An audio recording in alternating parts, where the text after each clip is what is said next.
The red-hot Halifax Hurricanes have made their way to Waterloo Region for the first time in franchise history, coming in with a 14-3 record, the best in the entire National Basketball League of Canada. Meanwhile, the Titans are looking for a bounce-back performance after putting up a season-low 74 points in their last game in Windsor. And there's nothing more than they'd like to bounce back against than the Halifax Hurricanes, the defending national champion.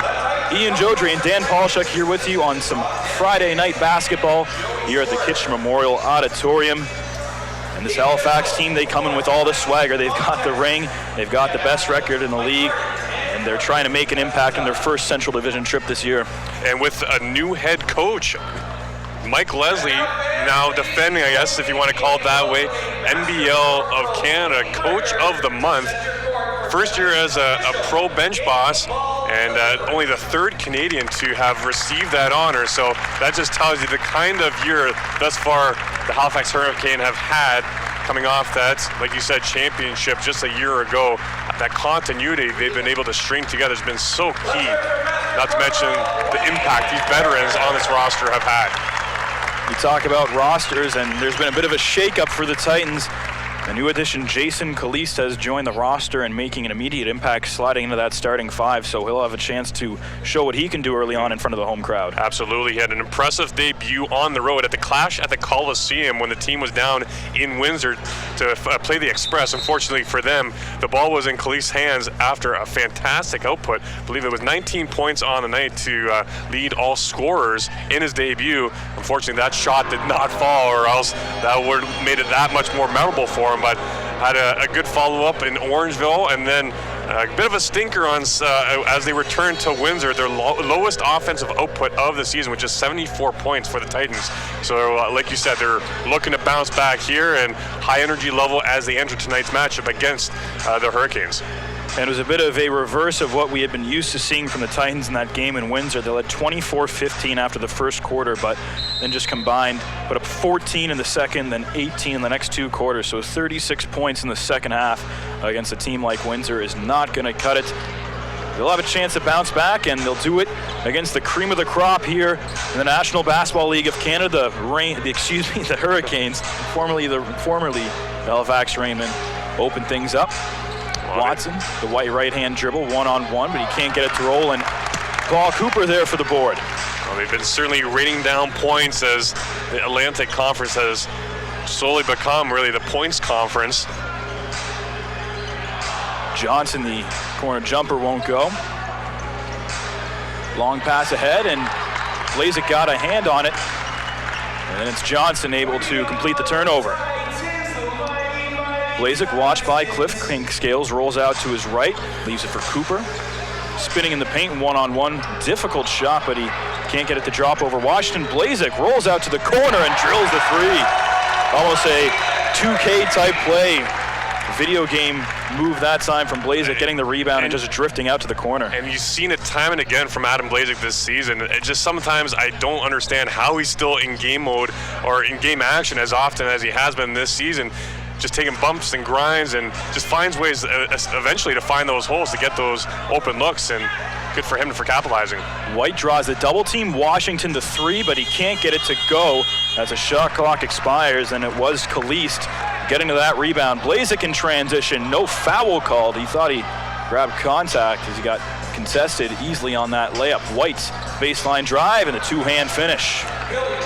And Billy White, the team's leading scorer this season, and you talk about putting up points. Well, the Hurricanes have had the luxury of 6 different players averaging double digits this season in points per game, so certainly says a lot about that roster.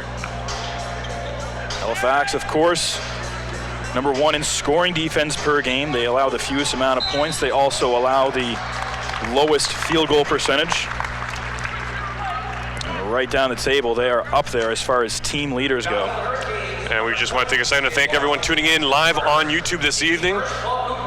We are dealing with some technical issues at the moment. Hopefully get that wide screen shot for you as soon as possible, but hopefully our commentary will compensate for that here tonight from Waterloo Region. We'll try and make up for it. We usually do, don't we? We like to think that anyways. We'd like to think so. 4-2 KW right out of the gates. It's Paul Cooper at the free throw line so far this year. Cooper, a 42% free throw shooter, knocks down the second. Quick 3-point Titans lead. And you saw earlier the sequence where KW forced the buzzer to sound there on the shot clock, and then a quick transition the other way. That's the kind of game they play. Long rebounds, expired shot clocks. They want to push it up to the floor as quickly as they can, catch a slow-footed defense going back. Great help defense that time from Cooper to force the miss from Mason, but it ended up resulting in a second chance, and they'll convert. A nice reverse layup, Billy White, plus the foul and a chance for a 3-point play. This is a guy you don't want to get going early on in the ball game, and already a couple baskets. That one's certainly an athletic-looking play as he nailed the reverse with contact. Now a chance for a 3-point play. And White exploded in that last Hurricanes win against the Miracles. 35 points, went 15 for 17 from the field. Also finished at 12 rebounds for a hefty double-double. Off the mark on the second free throw, though, but leads to another Halifax position, and it's Clinkscales to inbound. What's even more impressive, though, 61% from the floor, too. So he capitalizes on the opportunities when he gets them, or when he gets the rock, anyways. 6'8" out of San Diego State. Mason trying to work around Blazek, off-balance shot, can't get the roll, loose ball. And that time it was Tremar Sutherland able to get two hands on it. Sutherland trying to go coast to coast, and he gets it to go. And we've seen an aggressive start to this game for the Titans as far as transition offense goes. Haven't made a lot of passes, but so far they've been able to capitalize on it. Well, certainly an interesting starting five as well, as we're going to comment with Tremar Sutherland, usually a spot that we see maybe Ricky Tarrenton. Another turnover force. Kalist, nice step in, he'll get it to go. Jason Kalist, there you see some of what he can do. Not only driving, but boy, can he shoot the basketball. Pure sharpshooter, played with the Oregon Ducks in the NCAA out of Scarborough. So not only are you adding a highly skilled player, but a Canadian too. Blazek tries to get the screen from Johnson, and then the entry pass. Cooper one-on-one and an easy mismatch as he'll take that over Washington any day of the week. 11-4 start, KW. Clinkscales. Entry pass working down low. Tyrone Watson has it poked out of bounds, and 13 on the shot clock. Still Hurricanes ball. Two other games tonight, the National Basketball League of Canada. The St. John Riptide with an early lead over the Island Storm. Meanwhile, Cape Breton Highlanders, another Nova Scotia team making their first trip of the season to the Central Division. They're at the WFCU Center. Watson, right-hand finish. Nice slash through the paint, leads to the open look. It's a 5-point ball game. And those Highlanders having dealt the Hurricanes their third loss of the year just recently, in fact. And then obviously, as you said up before, Halifax bouncing back with that win against Moncton. Blazek with a heck of a pass led to the miss off the jumper that time from Cavell Johnson, forces them to foul at center court. Blazek picks up his first foul.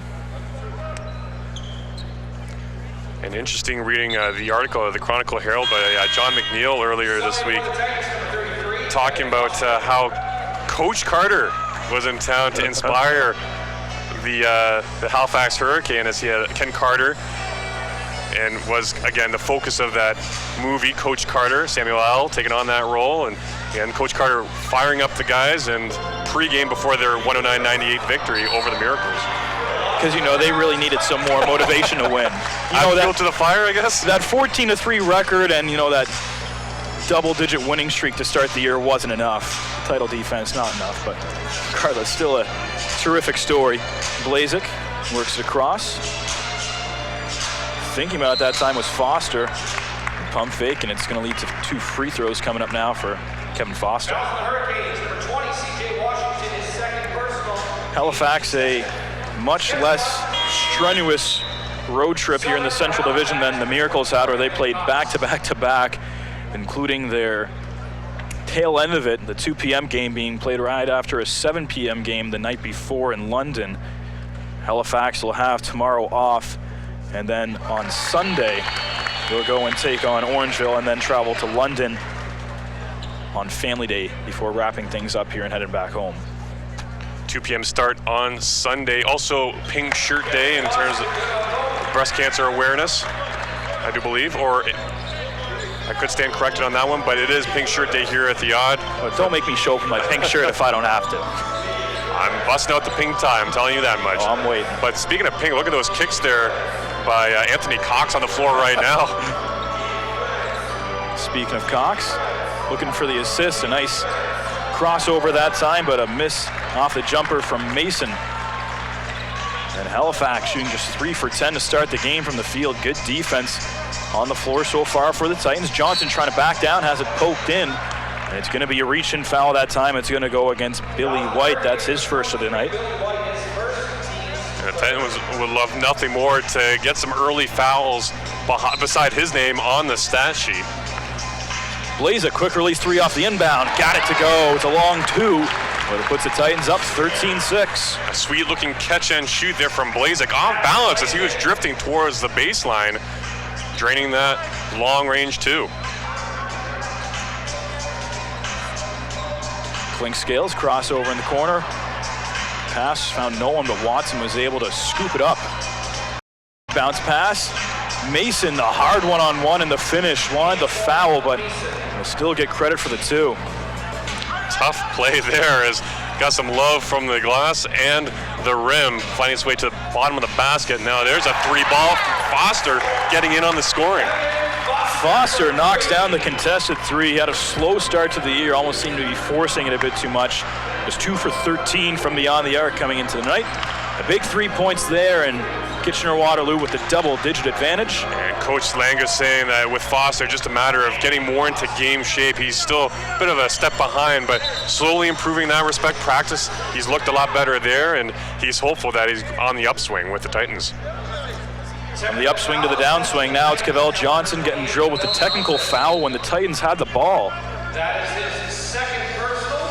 Indeed, that will prompt a timeout. Cavell Johnson needs to cool off. And you can ill afford to lose a guy like number 28 on the floor. What he can do in the paint, leading the team in blocks, that presence in the paint, you need that against a run-and-gun team like the Halifax Hurricanes, a team that can drain the basket almost at will sometimes. And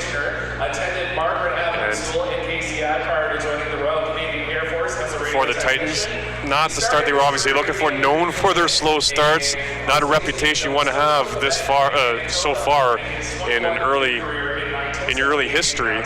First year, obviously, of the Titans as they celebrate their inaugural year, and we've seen what they can do. They can play tight defense in the first quarter play. It just hasn't happened often enough. And looking over at the bench, Cavell Johnson still steaming, having conversation with one of the assistants. It didn't seem to be anything too dramatic, nothing that caught my eye as they were taking it back up the floor, but a quick whistle and Johnson drill with a technical foul, so the Hurricanes will have a chance to make them pay at the free throw line. Not a team that you want to give those easy opportunities. Third best free throw percentage in the country. Also should mention we welcome any comments through the webcast this evening. Love to interact with anyone tuning in. So questions, comments on tonight's ball game, would love to hear from you. Sutherland brothers going to make their way back onto the floor for KW with Foster, Caliste, and Cooper. We also mentioned Adam Wing out of tonight's lineup, dealing with a groin injury, which flared up in the game against Orangeville. Talking to him pregame as he was watching the team warm up, just a fluky incident. He was cutting one way and just felt something give way, I guess. And they've been working on that intensely with the athletic therapy. But stretching it, working on a lot of different things, trying to get him back into the fold. He's at about 80%, but he wants to come back fully healthy to contribute as well as he does on the defensive side of the floor. Wing's one of those guys that you rely on heavily for scoring, whether it's in the starting lineup or off the bench. He always finds a way to contribute to the score sheet. Hopefully we'll be back for Sunday's matinee game against Cape Breton. And one of those guys that coach will not hesitate to throw out there in tough and meaningful situations when he needs some good defense. And there, a charge, some good positioning by Foster. Clinkscales charged with his first foul of the evening on the charge. Clinkscales was a member of that Halifax team. He came over about 3 years ago, and he was on that team that went to the finals and ended up forfeiting the title to Windsor in Game 7, and then was there last year when they won the title. And a foul's going to go against Cox here. But again, going back to Clinskill's, one of the Queen's Three, I suppose, if you want to call him that. Having gone to DePaul, but hails from Queens, New York, as does Mike Poole and Antoine Mason. Foster heading back to the line for the Titans. 68 from the stripe this year. And for the KW Titans, after having won 3 of 4, dropping now 2 of 3, always been kind of hovering around that 500 range. And now 3 games below that mark. What a start to the weekend that would be if they could get a big home victory. And quite frankly, if they can go back-to-back this weekend before embarking on a long road trip. We won't see them back at the odd here for a while. Big trip coming up for the Titans. And some home cooking eventually being enjoyed, and a familiar bed. I think Serge Lang is looking forward to just being able to relax in familiar territory. Hasn't been back home since taking the reins here with the Titans. It's going to be a nice homecoming, although I'm sure he's not excited about all that snow out east. They are getting drilled out there. 5:05 to go in the first quarter, and I'm sure it must have been nice for the Hurricanes to escape the not so tropical weather in the Maritimes right now. Right hand drive and finish that time from Mason. He's got 5 points on the evening. Cooper is off to Foster. A large lineup on the floor right now. Caliste for 3, gets it to go. Welcome to Kitchener, Jason Caliste. A quick impact for him. He's got 5 points out of the gates. When they announced Caliste signing, too, it was interesting digging around for some information on him, as there's a bucket in response right away. Nice shot.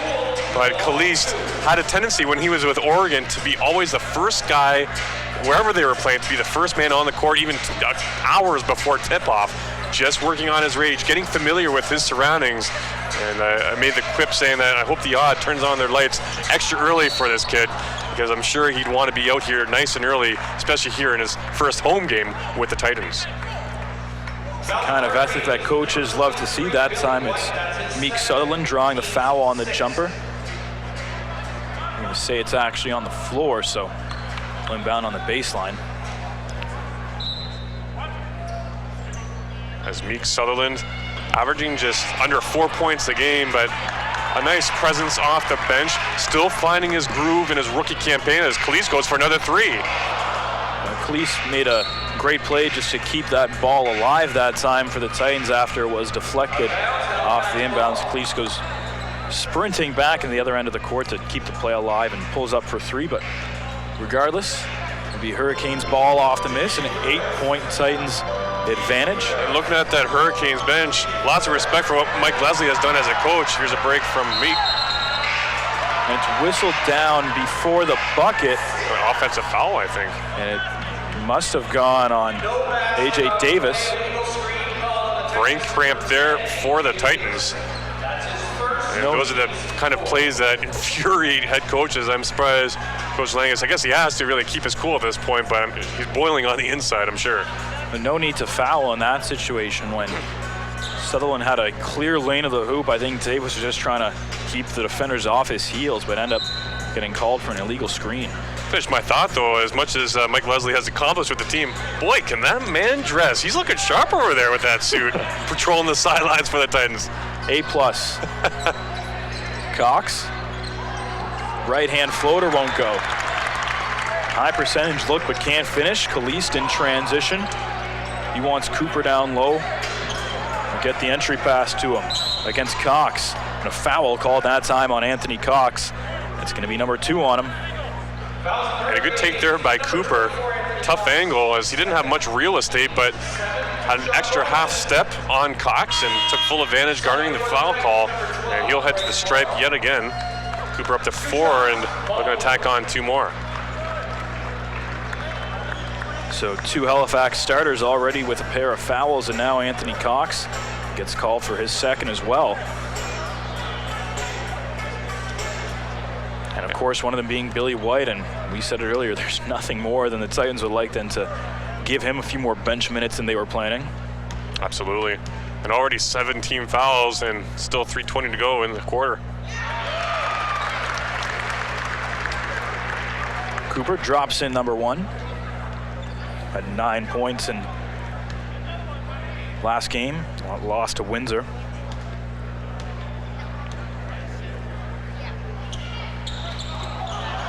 Front rims on the second.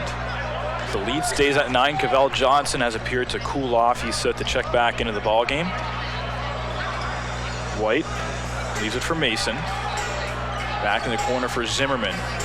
Up top, Cox, and into the corner again. 3 off the mark, that time from Mike Poole.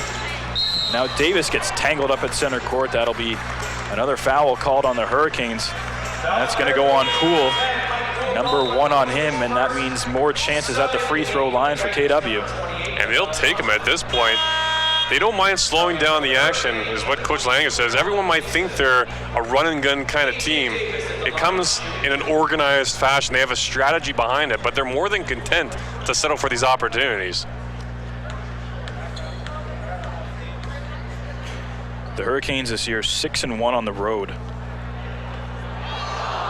That one took a flurry of bounces before finally falling out, so Davis off the mark on number 1. 14-3 overall, just 1 road loss, and they had their last road game postponed in Charlottetown due to weather. And not only that, the best defensive team in the entire league, second best offensive squad. So you got to credit this roster for coming together and putting aside the fact that they lost their head coach from a year ago, Kevin Keithley, due to personal reasons. You know, it just talks about the maturity of this team. You know, a championship win can certainly drive a squad to want to return, and that's the only way you're going to do it. Morrow has that one sent back by Mikey Poole, but then Tremeke ends up drawing a foul off the second chance effort, and it's going to lead to 2 more free throws for the Titans. Just a broken play, it seemed like, as it was Ronaldo Dixon down on his back, still kind of looking at his nose. He thought he might have, no, he is cut right under the eye. That is. He's lucky. Dixon with some blood right under his eye, like you said, and he's going to have to leave the courts. I didn't exactly see how that happened. Obviously a lot of contact right under the basket, but I'm not sure who would have gotten a hand on him to cut him there. Interesting sequence. In the meantime, Tyrone Watson's going to come back in while Dixon gets attended to on the sidelines.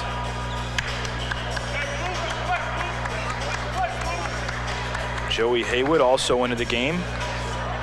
Long-time Hurricane / Raymond. He was on that Raymond team that went to the inaugural NBL Canada Finals against London. Left the team and came back, and of course also played his university ball at St. Mary's University in Halifax. Fan favorite in Nova Scotia. Kind of by default at that point, isn't it? And Zimmerman, count it, and the foul. A chance for Taquan Zimmerman to turn it into a 3-point play. A sweet-looking floater there from the Hurricane Zimmerman. Rewarded with a bonus opportunity now and trying to make a 10-point ball game. The second-ranked defense of the Hurricanes, they might have started slow offensively, but the defense has come out to play. Although Titans have missed a few free throws to help that cause. 9 for 12 from the stripe so far. It's Kitchener-Waterloo to start this one. But 50% from the field, that's been the difference, hitting a lot of shots and keeping them in game. A lot of layups early. Foster tries a deep 3 but won't go. That one was well defended that time from Tyrone Watson. Poole leaves it up top for White. Back to Poole, who's watched by Morrow, blows by him, throws it up, and ends up into the hands of Tyrone Watson for the reverse finish. They was looking for the alley-oop, but the loose ball leads to the layup. You know what, credit Watson for staying with the play. Davis nearly stripped from behind. The putback's not going to count, but going back to Watson there, as you said, looking for that alley-oop, but planted himself under the basket and was rewarded for it. Fell right into his hands and got an even easier putback in that instance. Last game for the Hurricanes, they scored 26 points off offensive rebounds, second chances. You can imagine they'll be looking for more of the same tonight.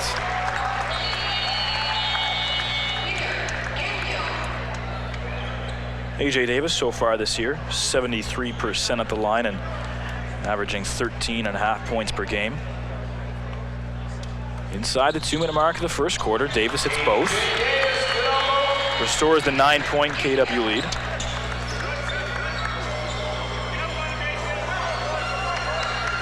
Hurricanes try and slow things down. Maybe looking a bit jet lagged. The number 1 team in the nation trailing early in the first quarter. And that is their 6th turnover. Morrow in transition, leaves it for Foster.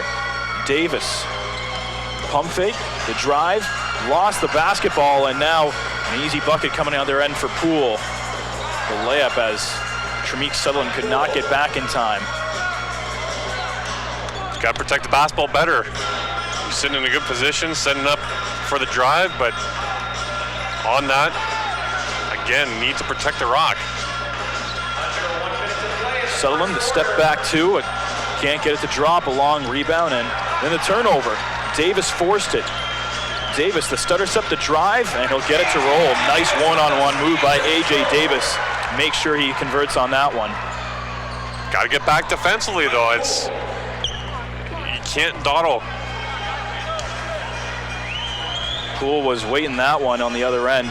Sutherland, off-balance shot won't go, and now the Titans seem to be rushing things a bit the last 2 offensive possessions, but they'll be gifted with a fresh 24 coming up here.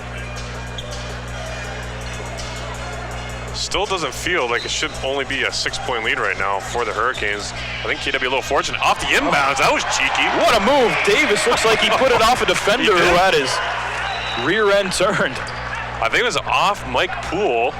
Bounced it off his arm, trailed it in, and put it back for an easy deuce. I don't think you can credit the assist to Poole's arm, but technically you should. An 8-point Titans lead, and what you said, a cheeky move that time from Davis leads to the 8-point lead. A very slim 0.8 second differential, game clock, shot clock, so the Hurricanes will try and hold on here. Zimmerman, and a reach going to be called that time on Foster. Yeah, I'm not sure if that was really required in that instance. I like the active hands there, but trying to be overzealous in that instance.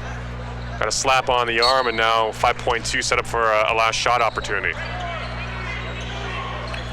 Poole can't get the 3 to drop and left no time on the clock, but the Titans will take it. 32 points in the opening quarter. They hold the best team in the league, 24 points, an 8-point lead, but if we learned anything from this Halifax team, they can bounce back in a hurry, and if you're Coach Langus, you need to keep the pedal to the metal for the next 36 minutes. Absolutely. It's kind of unusual position for the Titans to be in right now. I guess you could argue for the Halifax Hurricanes as well, but you know what? It's still a long ball game, a lot of time to go in this one, but certainly a nice start for the Titans against the defending champs. And in front of a big crowd here too at the Odd. When the Rangers are away, well, the Titans will play, as they say, I guess. As they were really trying to draw a lot of the fans that would be out for a traditional Friday night. Kitchener Rangers, the OHL team, for those that might not be familiar, always a big draw. Between anywhere from 6,000 to 7,000 on a regular basis. They can pack them in for the Rangers, and looking to establish that here in Kitchener with the Titans. And for an expansion franchise, barring a couple games where the weather was a little iffy, it's been this community has embraced them. It's been great to see how the attendance has come out, and like you said, the community has really gathered around this team and built around them and supported them. And you can imagine that will only continue to increase and go up as they continue to develop a gathering in the Waterloo region. And we thank you again for your patience as we still continue to work through those camera technical difficulties. Obviously not the prime look we all enjoy on a basketball broadcast. That wide cam is especially a good one, but working through the kinks at the moment. Hope you're still enjoying the action as KW enters the second quarter now with this 8-point lead. As there you get some looks too of the solid gathering here at the Memorial Auditorium. The estate, or the dame I should say, of East Ave, been here a long time. And the Titans looking to set up shop here for long term as well.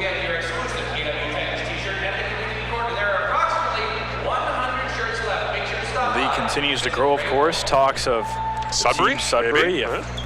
I believe that is well in the making and not far off. We're going to the Nickel City maybe next year, the Big Nickel. We're going to go touring around a little bit. Why not, right? And of course, the addition of Cape Breton this year. Great to see another team out east, and of course, still room for growth in a market like Fredericton. The East Coast seems to really love its basketball. It's great to see how much of a fan base each team has really grown out there.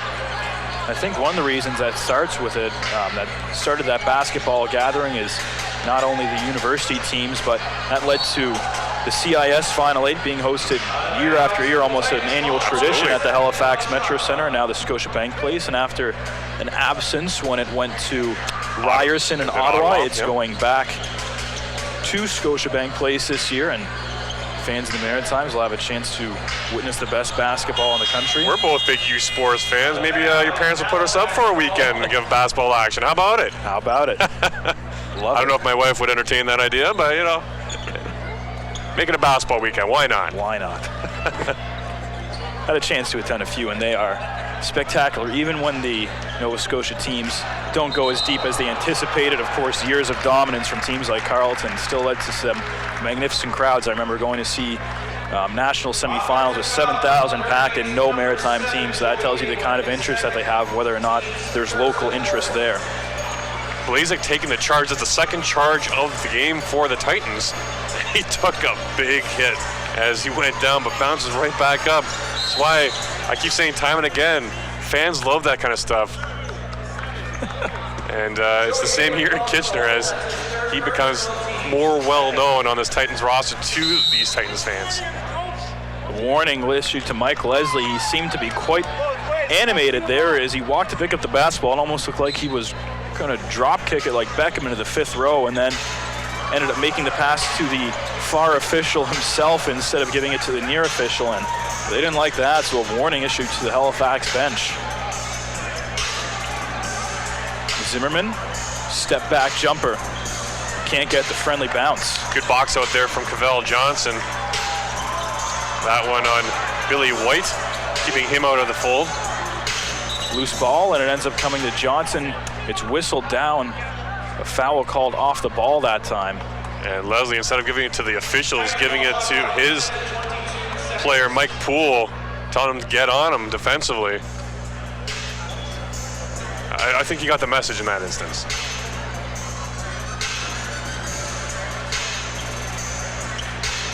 It's 32-24. It's still Kitchener-Waterloo basketball and 22 on the shot clock. Cooper trying to back in on Watson baseline, goes around him, no foul called. Got stuffed there by Tyrone Watson. And that was all ball, and it seemed for a good 2 seconds. He just had his whole hand on that basketball, swatting it out of bounds. Cooper didn't really have a chance.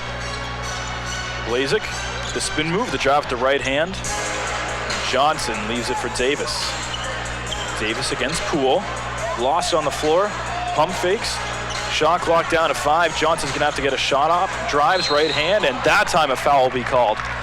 3 chances. That's Poole again with a foul call against him. The big man driving it.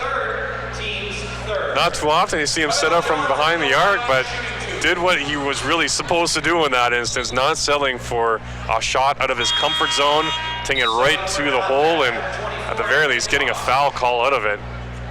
A great job by Johnson recognizing the urgency with the shot clock almost expiring, and leads to 2 free throws, and what almost was the third possession of that trip up the floor for the Titans. As we already have 5 Titans with 5 or more points. And we saw, going back to Ricky Turn for a moment, if we may, we saw him warm up a little bit, but I'm wondering whether he's going to be actually seeing the floor here tonight. We know he's been dealing off and on with a hamstring injury, and all points would indicate that we're not going to see him in action. That's obviously a big blow for the Titans, Terrence, the team's leading scorer. Poole drills the corner 3, but you're right, having 2 big guys out of the lineup, and Adam Wing and Ricky Tarrant, those are guys that you rely on for double-digit scoring on a regular basis. Team's doing it though tonight. We'll see where we're at come quarter 4. Watson pulls up for the long 2, but in and out. The Titans lead is at 7. Days almost passed out of a shot, it seemed, and it leads to a good 2 points for Paul Cooper. You know all about the back shoulder pass right there. That's essentially a back shoulder lob pass to Paul Cooper. Defender couldn't do anything about that. Cooper gets it deep in the post and able to hook it in for 2. It looked like he was going to be trying to pull up 3, but that's as most of a Tom Brady mention as you're going to get tonight. Sorry, buddy. You've had your glory days. I'll take it. I know how much you East Coasters love you some Brady, especially those last couple weeks. He's been the man of the week for sure. That time it looks like a travel was called, and indeed it was. Davis took a step too many. Jamar Sutherland's going to come in. Greg Morrow heads to the bench. Titans have done a pretty good job keeping that lead right around 7. Comfortable spot if you're Coach Langus. Of course, you'd love to build on that, but can't complain about a 7-point lead against a team like Halifax. Certainly a great start for them. For the Titans, that is. Zimmerman draws a foul, and looks like he's heading to the line for a pair of free throws. But against a team that's only lost 3 games all year, you've got to make sure you play 4 quarters of basketball. You can't take an extended period of time off against these guys, because that lead will be gone before you know it. Now the officials getting together, I imagine the discussion is whether or not he was in the act of shooting. Indeed, Taquan Zimmerman will be rewarded with a pair of free throws.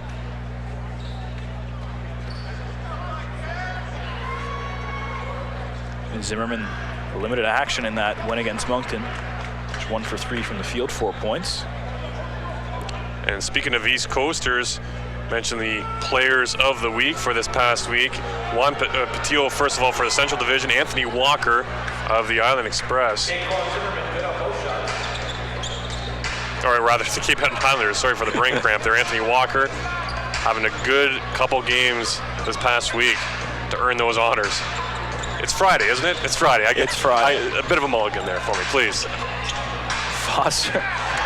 Off-balance shot, gets it to drop in the paint, then a foul called on Tremar Sutherland. Not sure if the basket counted it.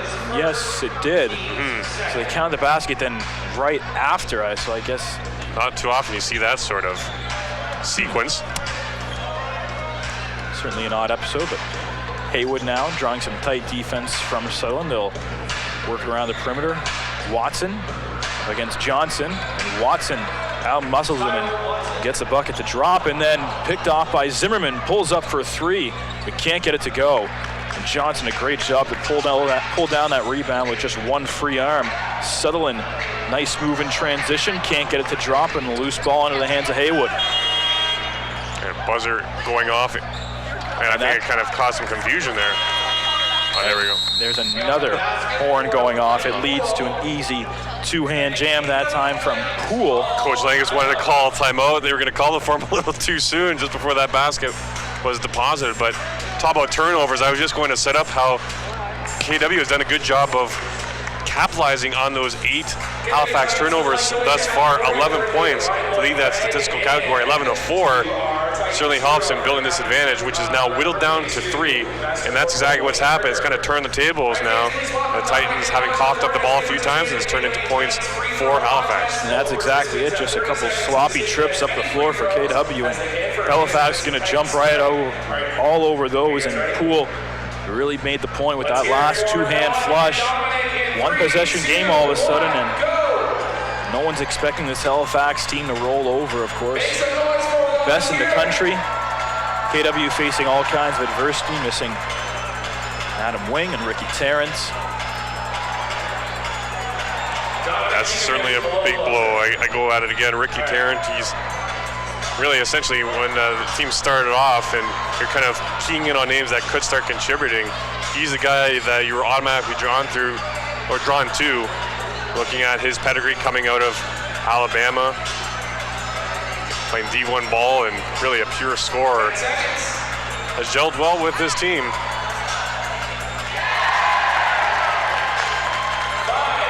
No one has really stood out, it seems, on the offensive end of the floor for KW. Surprisingly enough, the leading scorers, Paul Cooper and Kevin Foster, is essentially your 2 4 or 5 guys, have been the ones leading the way in scoring. They've combined for 18 points.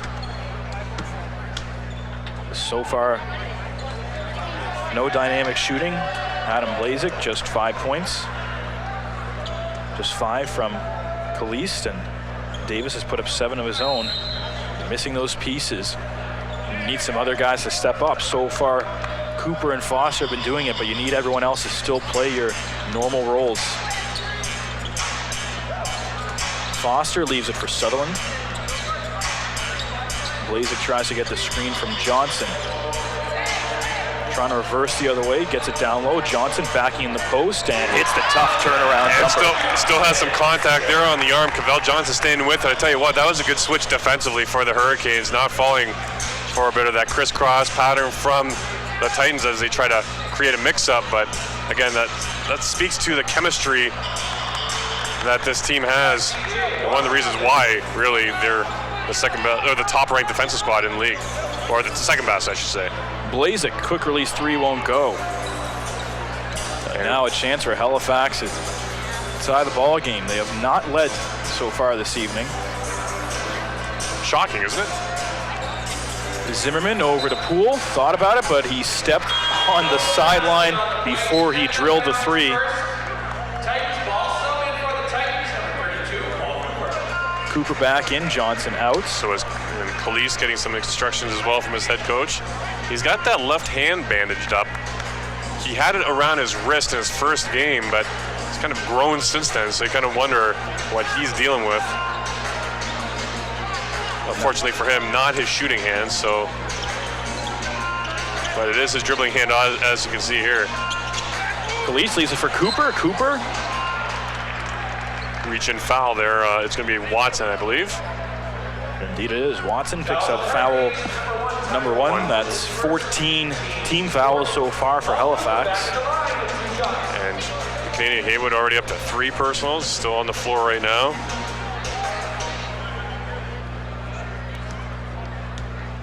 Yep, Billy White as well, also at 3.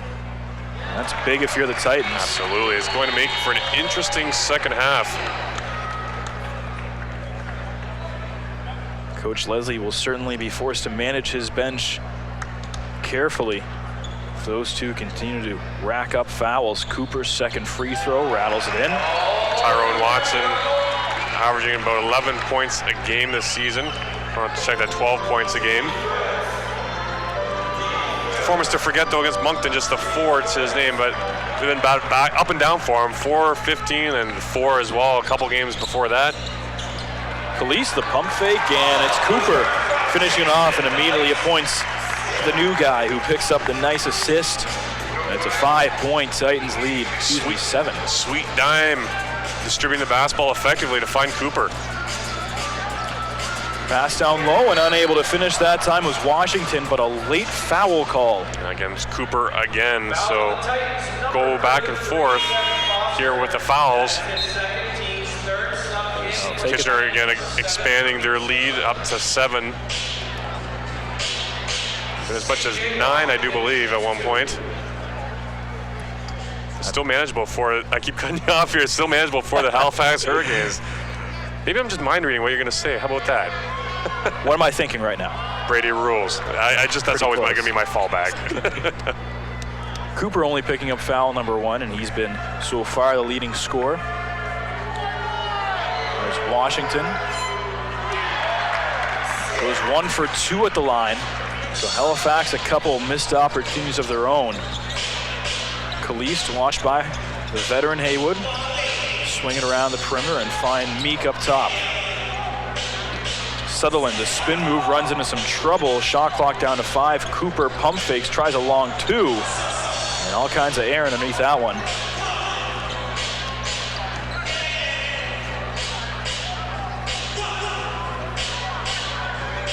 Pools tries to slow down the pace.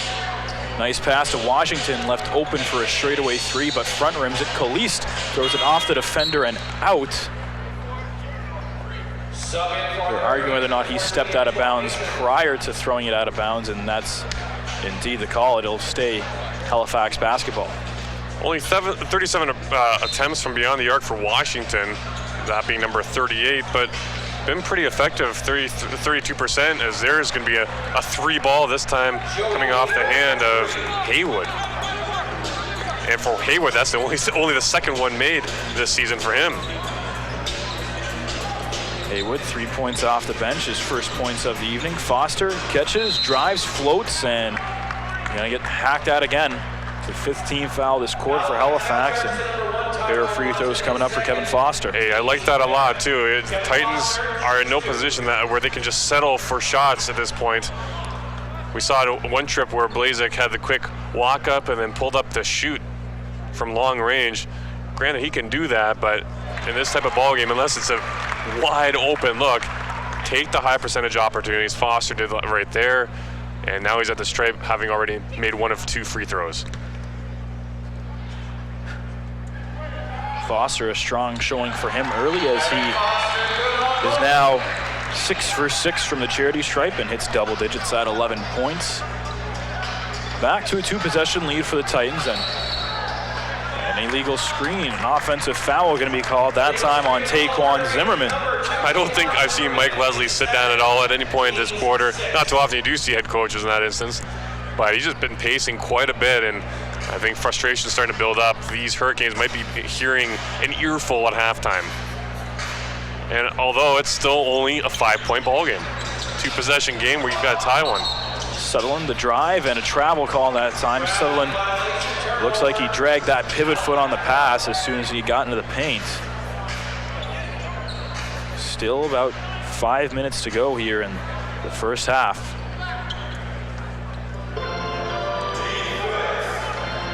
Titans come out with a bit of a passive press. Just letting them know they're there defensively. Certainly don't want to make it easy. There's a switch for an open look. Haywood off the screen, can't get. Not a good looking shot though. Couldn't get the long jumper to drop. Kalist. Foster.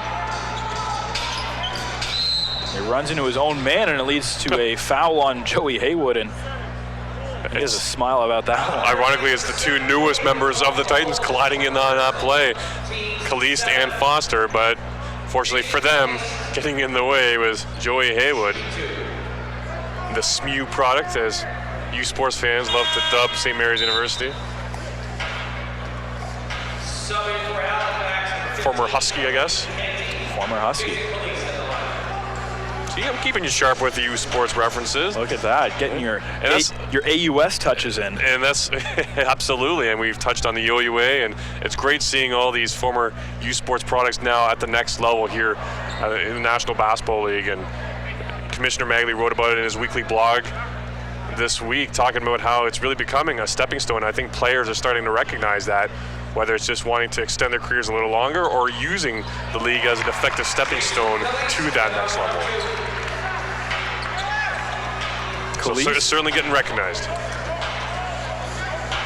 Great to see all the Canadian university names in those programs as the players' alma maters. Obviously, Greg Morrow on the Titans, we've mentioned time and again, hasn't seen any floor time yet tonight, but has been an effective rookie overall. Nice work down there in the post. CJ Washington. Good post-up move for him. An offensive foul for, now it's Cooper with another foul. And for Cooper, that's his first. But Cooper, a good half for him. Good half of basketball, 13 points. He's coming to play here tonight. He and Foster, the two in double digits for the Titans. They've been the big ones so far, combining for 24 points, a loose ball off. Nice defensive stand, and it'll lead to a KW possession.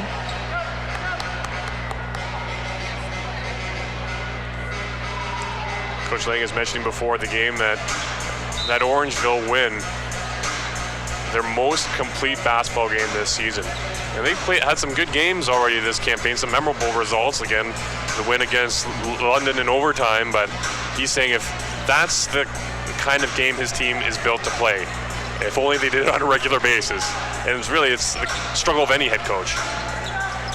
Tremeke Sutherland up top for Caliste. And the shot clock ran out. It didn't appear any of his teammates were helping him out. Didn't hear any screaming or anything. And there you see Coach Lang is tapping his head saying, gotta think out there, guys. Gotta remember what the situation here, where the clock is at. Floater that time from a long way out. Poole gets it to drop, and just like that, Halifax is the closest they've been this quarter. 47-45, 2-point game here at the Odd. Foster steps into a contested three and can't get it to drop. Halifax a chance to tie or take the lead. Pull up three that time from Canty, fresh on the floor, won't go. Second chance, Washington, also no good. Defensive stops have been there for KW. The offense has not been as flashy as we might be used to seeing. Tremar drives baseline out to Cooper. Cooper takes it himself, right hand layup won't go. And back the other way come the Hurricanes. Off-balance shot won't go. A blocking foul going to be called, though, on Foster, number 3 on him.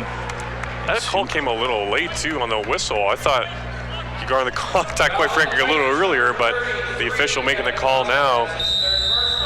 And now a timeout as well for head coach Serge Langus of the Titans. As we now have ourselves a 2-point ball game. The ebbs and flows of basketball, you gotta love it. The Titans at one point led by 11, but that lead has evaporated. All of a sudden a 2-point game, and Mason will be heading to the line with a chance to tie things up.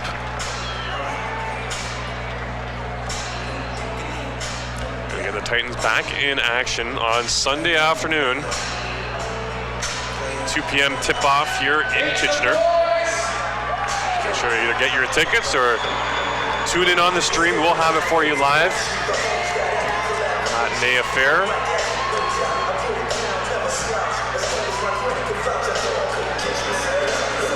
And on a family day, long weekend as well here in Ontario. I'm pretty sure it is out east as well, isn't it? It just seems to be a mixed up. BC gets it first, and then Ontario gets it. BC gets it first. They have it in every province out east, I believe, except New Brunswick. You're the resident expert here as a lifelong East Coaster. This must be like coming to Florida for you, really, to Ontario, missing all that snow. Oh, tropical GTA. I'm sure you'll take it, though. Oh, absolutely. Into the fourth quarter in Charlottetown, the Riptide up 6 points. A big output from Terry Thomas, another former U Sports product. 26 points tonight for the Island Storm. U Sports grad for sure, and again, it's great to see all these graduates from local universities too in Ontario. We've seen Tremar Sutherland, a graduate of Toronto High School before he went down to play NCAA basketball. Had some experience playing in March Madness as well at one point in that collegiate career. And I have to remember to help me break down the bracketology once March Madness comes around. Give me some insight. I know he's a few years beyond knowing those players now, but maybe you can give me some tips in terms of how to pick these teams. You never know. Every advantage helps, right? A couple former Auburn Tigers on the floor tonight for the Hurricanes.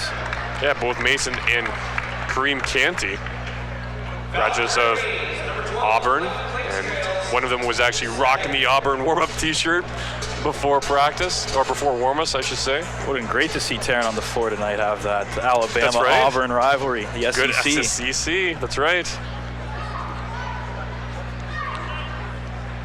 Kalisa at the free throw line. As much as a hockey city that Kitchener is, it's great to get together not only with yourself and people involved with the team and the fans in general, and be able to talk not only NBL basketball, but talk passionately about youth sports, NCAA ball. Obviously, we're both fans of youth sports, but even NCAA ball, I'm a big Notre Dame fan. PA announcer Sean Fafaro, we love going back and forth. Duke fan himself. Good ACC rivalry. Go Irish. Anyone but Duke. But that's another reason why bringing the NBL into these communities and really evolving the interest in basketball at the grassroots level, always a great thing, in my perspective anyways. It's been a sport that's just been growing in the country so tremendously over the past decade. And well, it speaks to the diversity in the country too. And you see it not only at this level and the university level and the NCAA and right up to the pros, more and more Canadians getting drafted every year. And what better example than Jamal Murray this year, having a heck of a year with Denver. Jamal Murray straight out of Kitchener. Just down the street is where he went to high school from the Odd here. And had a sweet move, Curry-esque shot, and there's a big block. Cavell Johnson with the swat. Johnson getting up there for the putback. Davis, no foul called. Johnson to Kalist. We talk about Murray creating vines with his shot. I think that's worthy of one right there. That big block, and Cavell just couldn't nail the play at the other end. Can't convert. Halifax, another chance to tie. Down 3. Blazek back on the floor for the Titans. Washington, a drive. There's a miss off the window when Johnson pulls down yet another rebound. Long pass ahead. Foster thought about the 3 drive slashes with the left hand. Tough layup won't go, and Blazek couldn't secure the rebound. Trying to attack in transition into the corner. Washington 3, good. Tie ball game.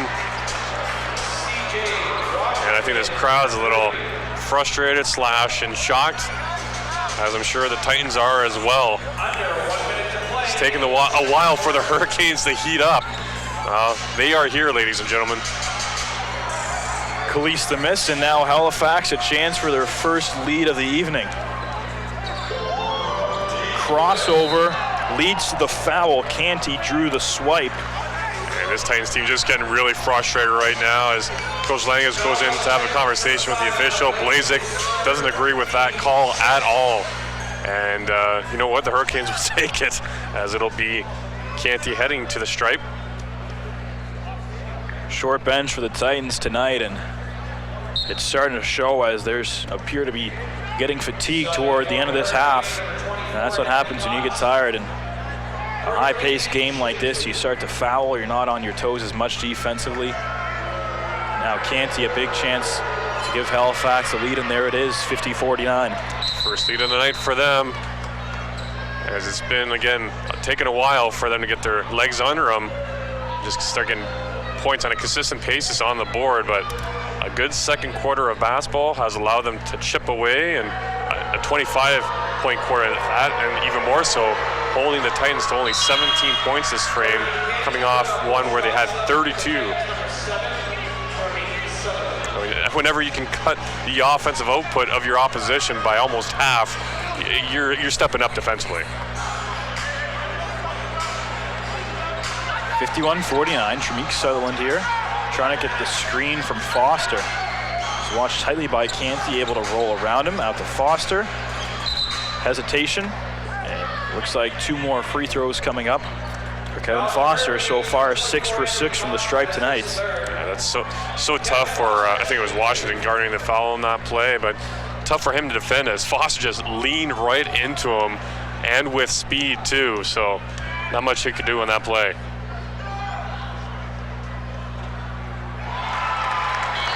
Foster gets the first to drop.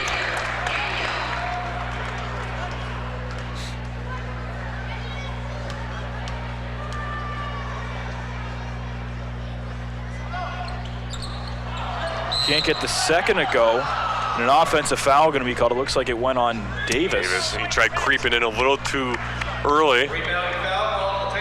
Kind of maybe doing his best Michael Jordan homage as MJ celebrating his birthday today, and seeing all those loops on Twitter, and there's that epic one as Scottie Pippen missed a free throw and he just came out of nowhere, swooped in for a dunk.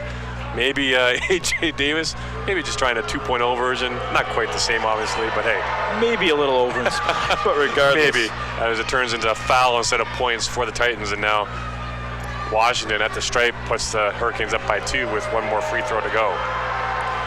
Washington so far this year has gone 68% from the stripe. It's both Halifax, their biggest lead of the game. And just like in Hurricane fashion, they do it right before the half. Kitchener, a chance to tie it or draw within 1. 4-second differential, game clock, shot clock. So want to leave as little time on the clock for the Hurricanes if you can. Foster drives, throws it up, and the offensive foul going to be called that time on Foster. Lowered his shoulder into the defense. And not to mention, Halifax is going to get the ball back with 5.9 seconds on this clock. And Coach Leslie wants to talk things over first. Bench was right up and loving that sequence. Back-to-back offensive foul calls against the Titans, and the wheels have really fallen off here for KW. Fortunately for them, 3-point lead is, well, with 5.9, we'll see what Halifax can draw up here. But for KW overall, yeah, they could be happy going into halftime where they're at against the defending champs, but knowing at the same time that you've let a decent lead slip away, it's going to be a sour taste in their mouth. As their field goal percentage now completely whittled down to 38% now. That's not going to get the job done. As Halifax hovering around that 46% mark. It's one of my favorite cliches, the tale of two quarters, but that's really what it's been. 32 points in the first and just 15 in the, well, now with the math, I guess it would be 18 points, but regardless, under 20 in a quarter against a team like Halifax usually is not going to cut it, especially when things were looking so bright after the first period. Well, even take a look at the other out-of-town scores from across the NBL. At one point, the St. John Island Storm game was kind of, I don't want to say a blowout, but it was a significant lead. Now we've got a 3-point ball game with just over 7 minutes to go in that one. Island Storm up 98-93. And then in the third quarter, just about to get back underway, Windsor up 58-39 on Cape Breton. Those are the only 2 other games in action here tonight across the league. And the Windsor Express all of a sudden starting to piece things together slowly. A logjam in the Central Conference. Floater as the half expires. Washington couldn't get good looks there. Follow up to go. Good looks. As two chances right before the buzzer for the Halifax Hurricanes, and now we got some extracurriculars after the whistle. Washington as well as Davis looks Canty like were he had jawing at some each words. other. And indeed, it will be Canty who has to be pulled away from a bit of a scrum. If you would have told the Titans that at the half they'd be only down 3 to the best team in the country, missing 2 of their top scorers. Tremaine Sutherland, they're getting the technical as well as the aforementioned Kareem Canty with the double technicals on the call. So Canty and Tremaine pick up the technicals. Johnson already has one as well, so emotions have been high, not to mention the warning issue to the Halifax bench. The 11-point lead for the Titans has evaporated down 53-50 at the halftime. We'll bring you the third and fourth quarter in about 15 minutes.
That 11-point KW lead has evaporated. 53-50 as we enter the second half. The Hurricanes have the lead. Once again, Ian Jodry and Dan Polishuk here with you on this Friday evening from the Kitchener Memorial Auditorium as the red-hot Halifax Hurricanes kick off their Central Division swing. 14-3 this season, 6-1 on the road. They look to continue that momentum, and they have a lot of momentum after a stellar second quarter coming back from that 11-point deficit. Absolutely, that's certainly a motivational builder for them, and KW just needing to go back a bit to the drawing board and what they were doing, and a lot of it being hammered home, I think, was just don't turn the basketball over, and there's extra emphasis on that because certainly if you cough the ball up to a team like the Halifax Hurricanes, they're going to take full advantage more times than not, and they certainly did in the latter stages of that first half. Washington, quick release three won't go right out of the gate, so the Titans force a miss in the Hurricanes' first possession. Johnson drops that one into the corner. Khalees drive, no look pass. Johnson, three ball, it won't go. Cooper creates a second chance though, and a fresh shot clock for the Titans. He waits under and puts it up. Nice baseline drive, makes it a 1-point game.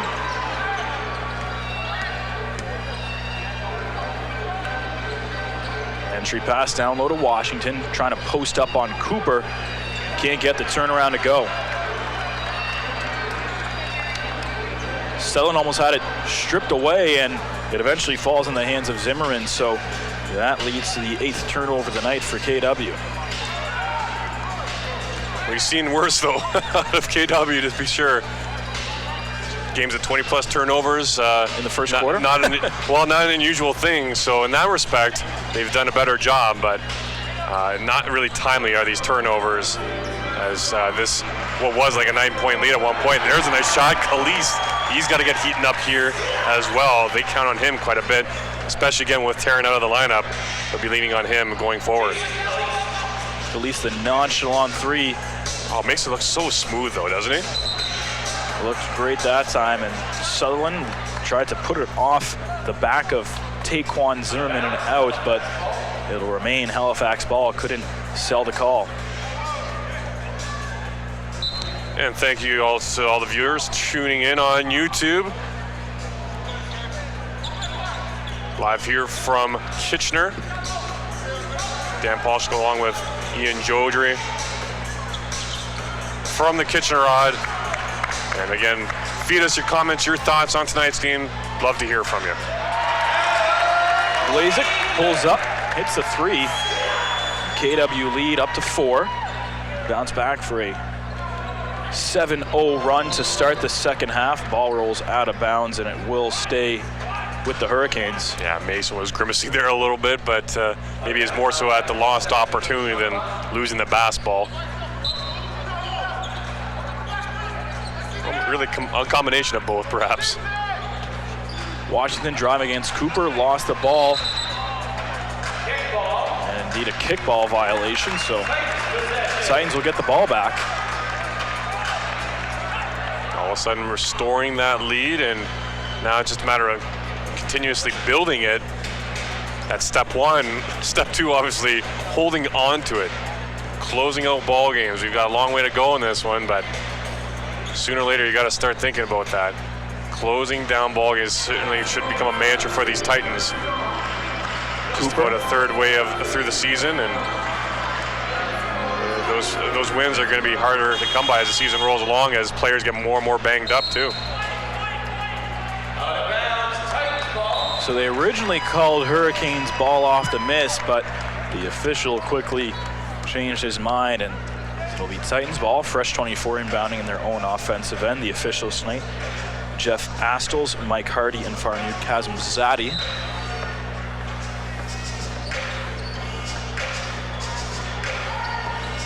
It's Khalees off the inbound pass. Cooper wide open. Flexes the two-hand finish with the big throwdown. Only 2 assists on the night for Khalees, but they've both been pretty, and both to Paul Cooper. Zimmerman's shot goes out of play.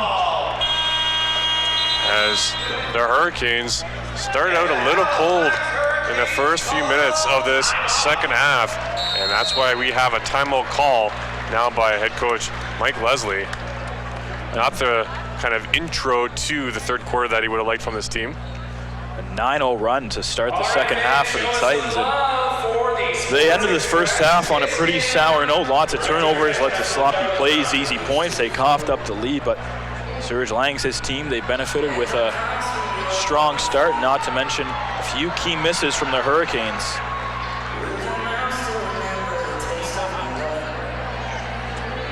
And going back to what we were talking about earlier in the broadcast, you have the coaching change in Halifax, and essentially it's status quo for them. Winners of 14 of their first 17 games. And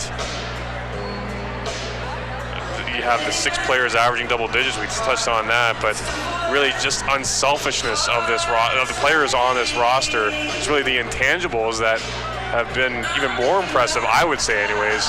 The fact that they've got character guys in the locker room to kind of regroup after a loss like that, losing your head coach from a championship winning team, and really so close to the start of the season. You don't have any exhibition games to play. Essentially, you go straight into a defense of your title, ice cold, you could say, and under a new system as well, and yet you still perform the way you have been. That's pretty darn impressive. Casually rattle off 13 of 14 wins to start the year. No big deal, right? Nothing.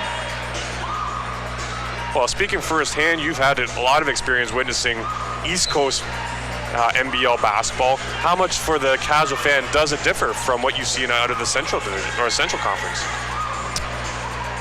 We see on paper the difference, offensive versus defensive brand of basketball, but it has changed so much in the last few years. That's put back by Tramar. It's crazy what the Halifax franchise has done. Honestly, some years in the regular season they have been what you'd almost call the laughing stock of the division. There was one year where they started the year almost the exact opposite to this. They went, I believe, 0-10 or something like that to start the year. Fired their coach before they even got a win. They brought in Craig Hodges, a former Chicago Bull and NBA champion, and they turned that franchise around. Got in as the final last seed. They grabbed the last playoff spot and ended up upsetting the division winners in the first round of the playoffs. And then obviously much is made in terms of, and Commissioner Magley will be the first to admit, even the level of officiating, something he's working on league-wide too. A bit of a disparity there sometimes between the East or Atlantic, I should say, and the Central, but something that's a little tough certainly for fans to notice, but you talk to coaches and players, and that was always one of the things they come back and say, oh, in Ontario, the refs are terrible, all against us. And then it's the same last week with the Miracles and Coach McKeskey. He was not happy with the officiating on their end in their 3 games, and it's something that certainly Coach Magley has focused on and working towards, gaining that smooth transition from officiating all throughout the league. Interesting, you still call him Coach Magley. He must love that though, but now by title, Commissioner Magley. As there's a quick up, and the Titans not ready. And that's going to cause a couple of brain cramps with Serge Langus. Still an 11-4 run to start the third quarter by the Titans. Caliste washed by Mason. But going back to that topic of discussion for a second, as Caliste drives and throws one off the window and in, Robert Damiani, and out of all places, crossed paths with him at the local barber shop. Apparently goes to the same barber as he's kind of made Kitchener his home and residence with the Titans. Talking about how Coach Langus even has prepared their team already to what to expect out of East Coast teams when they make this swing in the Atlantic provinces coming up pretty quickly. And again, going back to how it is officiated a little differently in spurts. So interesting how it becomes almost a strategic tactic as well, or part and parcel of that. A few years ago, still covering the Millrats, it was almost, the league was much smaller, and everyone looked at these teams like London and Windsor, these great big teams. They had guys like Phillips. Windsor still had DeAndre Thomas, 2 big players, and that's what they looked at a lot, where out east it was more guard-oriented. Now you look at the teams, and it's a little bit different. one thing to watch for in a team like St. John is they have a shot blocker specialist out of UCLA, Anthony Stover, and now you're starting to see more bigger and bigger players sort of be spread throughout the league and making things a little bit tighter, and that's one of the reasons that you could contribute that to Halifax. Talk about big players right there in big moments.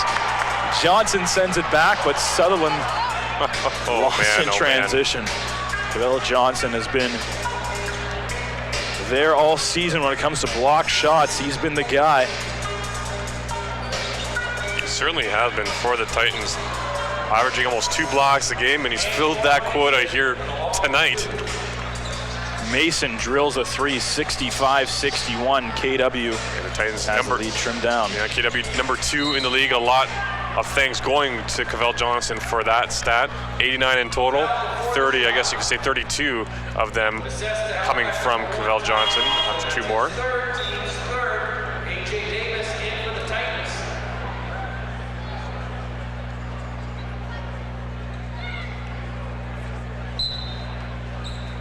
Khalees to inbound. Khalees catch and shoot 3 and rattles out Blazik. Among all of them comes throughout the trees for the rebound. Davis steps in. Khalees try another one. Rattles it in. Why not? Just slipping and sliding through those gaps and found the open spot, draining the 3 ball, and KW increasing their lead. Oh, on the other and end, 1 there. Poole, count it, and the foul. Poole is piecing himself together. A darn good ball game here tonight. Up to 13 points on the evening to pace his squad.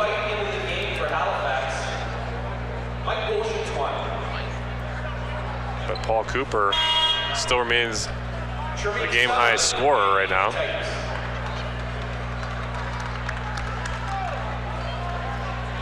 And for Paul Cooper, the 17 is 1 shy of his season high of 18, which was against the Windsor Express, just the 3rd game of the year. Khalees leaves it for Johnson. Pass down low. Foster, and has that one sent back by Zimmerman. Mason in transition. Pulls up for 2. Way off the mark. The rebound, and able to get it to drop, was Washington. And Johnson kind of just shrugging his shoulders, saying, what more do I have to do? Like, flying in defensively, forcing an ugly looking shot, just no box out for the Titans, and allowing a putback for Halifax. Johnson leaves it for Sutherland, has it poked away. A foul's going to be called. Reach-in foul there against Meek. Mason, a great job there. And that's an unsporting foul going to be called on Tremeek Sutherland.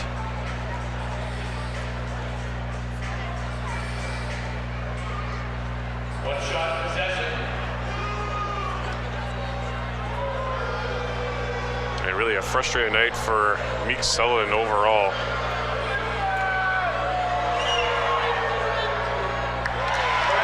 Mason can't make him pay. I was just going to touch on that. We saw the technical foul just as the buzzer sounded, or after the buzzer sounded, for the first half. 1 point, 0 for 3 from the field. As he's still trying to find his way in the league. Always tougher for a smaller player like him, too, in such a physical league like the NBL. But boy, does he ever have the wheels and a good set of ball handling skills. That's what will allow him to survive, I think. That's another place where you used to see the size different. You can tell just from looking at the MVPs, it was usually power forwards that would end up coming away with MVP titles. And then in the Central Division, but meanwhile out east, you'd see guys like Anthony Anderson, 5'10", who would end up winning MVP titles out of pure shooting. So interesting to see how the 2 conferences have developed and changed over the past few years. Yeah, there's time and again the same debate. Even before this league began, you saw the same thing in the NBA. And I guess for those followers in the D League, personally, I don't follow it all too much, aside from the Raptors stat in 05, to be quite honest. But again, something like the D League, more developmental. They're just looking to implement systems that their players will become familiar with and translate into the NBA. But again, East versus West, right? In our instance, Atlantic versus Central.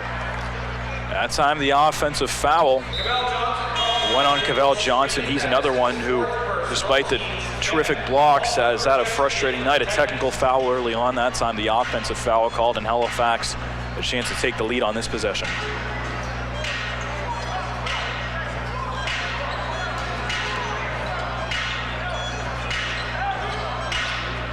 Mason, pump fake, drives the left hand, cuts to the defense, and right there was Kevin Foster. And insult to injury there. It's a Titans ball as well. It was a good move catching Tremeke Sutherland flat-footed, but a big contribution defensively there by Foster. And Foster was right there with Cooper. If I had to pick two players on this Titans team to go up against, I'd have to say they might be the last two, besides maybe Cavell Johnson. That's a big stature to go around. Davis pokes the ball free. And you throw in a guy like Davis, who can play in the post and shows off a wingspan, but not a good transition there by the Titans. Or the second opportunity in or the Hurricanes. CJ Washington can't finish on the offensive end. Tremeke trying to change his fortunes. Left-hand finish and the foul, and a chance for a three-point play for Tremeke Sutherland. Well, getting a little showtime out of Tremeke Sutherland there, and a chance for a three-point play the old-fashioned way. As Cox will check back in here, Anthony Cox. Wearing number 24 for the Hurricanes, and the Hurricanes, not the first Hurricane squad to be here at the Odd. You'll remember all the way back to game number 1 for the KW Titans, an exhibition matchup against the Chautauqua Hurricane, no S. But this team blowing in from the East Coast, a lot more powerful. For a second, I didn't know where you were going. I'm like, I had no idea. It wasn't that long ago, I swear. Early December, mid-December, yeah. That's right. You're welcome. Mason trying to drive around Cooper, but ends up getting all ball. Nice defensive stand from Paul Cooper. Titans lead at 4. Davis in transition for 3. Won't go. And a collision along the baseline. Paul Cooper as Tremeke Sutherland shoves him to get going. Did not like the contact with Billy White. And they had the numbers the other way where the Hurricanes. Mason finishes the layup. And 71-69, back to a 2-point game. Sutherland against Zimmerman, goes out.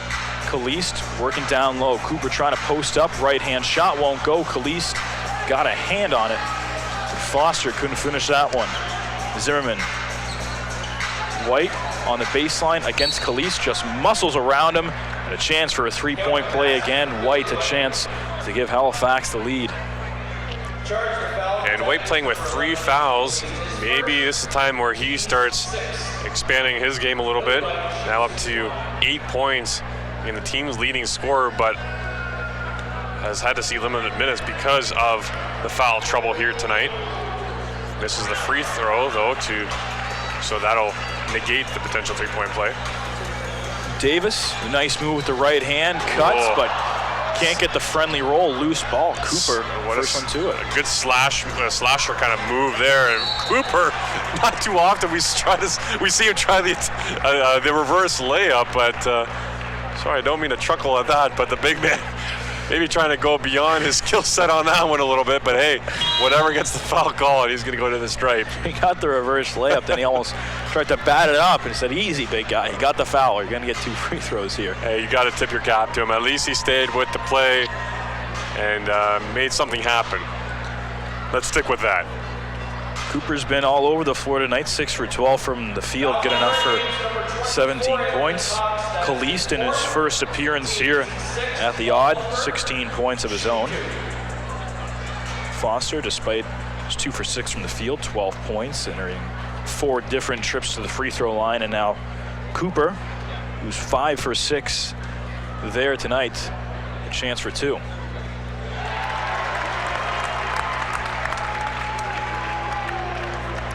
And we're starting to hear it. I was wondering how long it would take. The slight chance of coup. Only natural. I'm surprised it's taken this long to catch on, but you know what? a 19-point game is maybe a trendsetter for him, a season high here for Paul Cooper after those free throws. And he's going to get a bit of a break here with 2:54 to go in the third. And Johnson, as White was caught napping, leads to the turnover. Johnson pass, Morrow reverse, and gets it to drop. Good transition there off the turnover for the Titans. With speed the other way, and Halifax not able to regain composure. Zimmerman as they work it around to find Mason. Off-balance shot up in the air, loose ball. White can't get the left-hander to roll. The team's playing a bit of hot potato under the basket, now break for the Titans. Davis. And an offensive foul. No, blocking foul going to be called that time. Looks like it's on Zimmerman as well, and it is. Zimmerman has 4 as well, so Zimmerman and Haywood with 4. And then Poole and White, 2 of your top scorers, also have 3.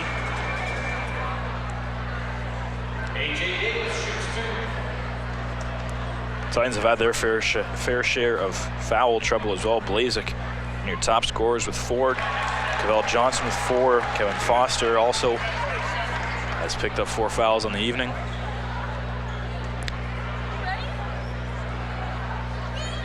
As Foster remains out there, he's been a good presence in the paint for him. 7 boards, so 3 away from recording a double-double himself. As that one falls for Davis. Talk about the D-League early on, or just a few minutes ago, him being a former D-Leaguer with the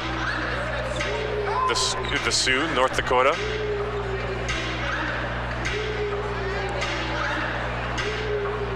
Trying to figure things out here at the scorers table before the Hurricanes inbound. I think I just saw Coach Leslie take a seat. Something must be going on down there. Been full of emotions all night and led to an early warning from the officials, but hasn't made much noise since. Here's Kareem Canty, watched by Johnson. You might be able to see Ronaldo Dixon with a big patch under his left eye, taking that cut earlier on in the game. That was in the second quarter. He's going to drain that jumper about 10 feet out. Hasn't affected him. Dixon knocks down the baseline J and trims the lead back down to 4. KW finding themselves in the driver's seat with less than 14 minutes to play in the ball game. Morrow rolls out, pulls up for a long 2, and he got swiped at. 2 free throws are going to come up here for Greg Morrow.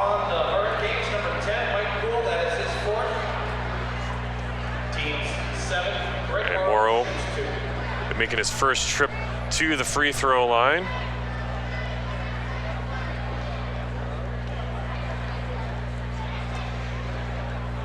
It's been a bit of a scoreless run for him, as he's gone scoreless in back-to-back games coming into this one.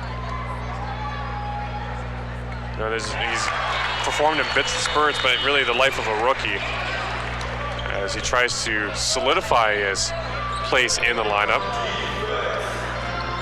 Just a matter of consistency for Greg Morrow going forward, much like the likes of his fellow rookie and Tremik Sutherland, who's on the floor right now with him.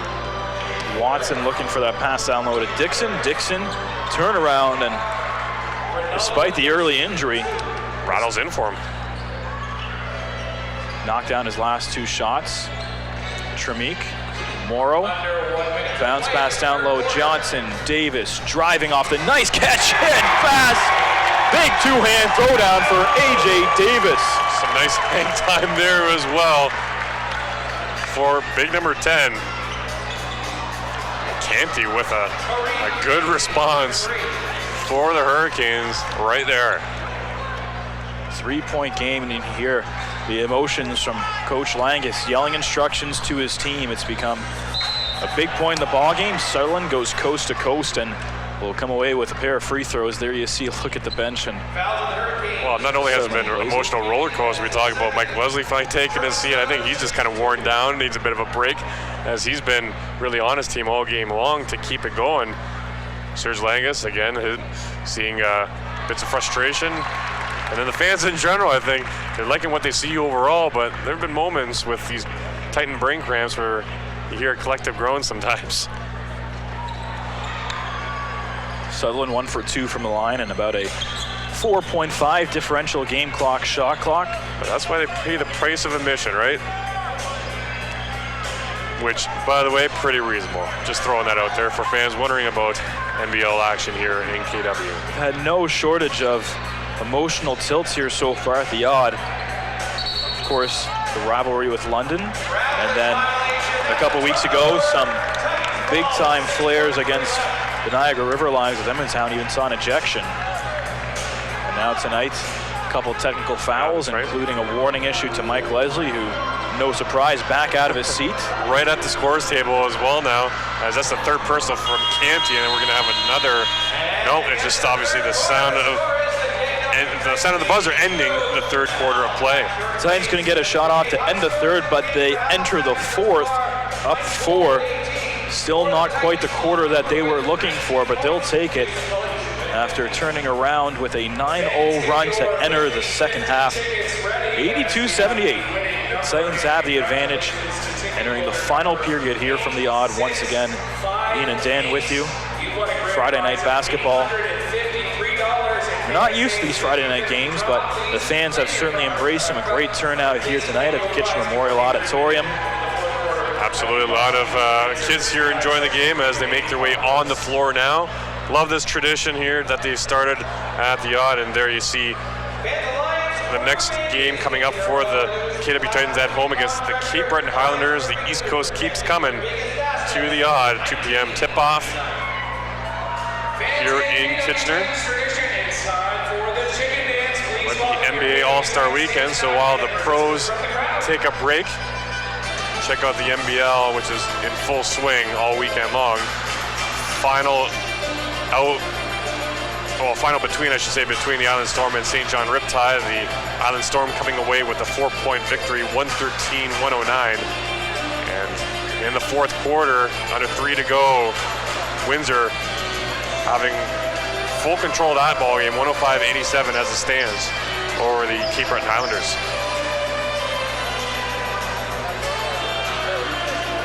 Big comeback for the Storm tonight. Outscored St. John by 10 in the fourth quarter. That's the way you want to talk about closing out ball games. That's exactly how you want to do it. Terry Thomas, the former Ottawa GG, 30 points in the win. So the Island Storm will now move a game above 500 to 9-8. St. John Riptide will drop to 10-8 as the Island Storm creeping up on them now, just a game behind for second in the Atlantic Division. KW now sitting fourth behind the Windsor Express, and so Windsor will maintain their lead. So KW just looking to keep pace with Windsor as they look to solidify victory over the defending champs. 12 minutes to go though, long ways. A lot left in this ball game. You said it quite a few times, a log jam in that Central Division. And 7-8 Orangeville, and they've been hot and cold as well. Haven't found any much consistency, but maybe starting to turn that around. So certainly a competitive division, and it's turning out to be that way now in the second third of the season. Now we have an extended conversation as Coach Meg Leslie's chatting with the officials, and Serge Langus gets involved along with his assistant Robert Damiani. Are they checking the stat sheet for missing points, perhaps? That would be the only thing that I could think of. Missing points or fouls? These two are laughing with each other. They go way back as former rival assistant coaches out east. Mike Leslie being with, I believe it was the Island Storm for a time, and obviously Serge Langus with Moncton. Always a friendly rivalry, putting dinner on the line once before, and joking before the game, Serge Langus saying he owes a keg dinner already, so they've gone double or nothing. He's like, we better start winning some ball games against them because it's going to get awfully expensive. But it's always great to see that camaraderie. Competitors on the floor, but off the court, everyone's in it for the same reason, is really to improve the NBL brand. And certainly passionate about it. That's the biggest thing. You're getting a lot of passionate people involved in the NBL. And that stretches, you're right, from the players, the coaches. The majority of the players or coaches that have had several years experience in this league have often bounced around, which leads to relationships developed across the league. And of course, you mentioned Leslie, a former assistant coach in Charlottetown, helped them to that run to the finals in Game 7 against the Windsor Express a few years ago. So he's got experience under his belt, and he's been doing it as a head coach this year, making his presence known in the league. Finally all sorted out. The fourth quarter underway. KW up 4. It's Tremeke Sutherland into the corner. Morrow, 3.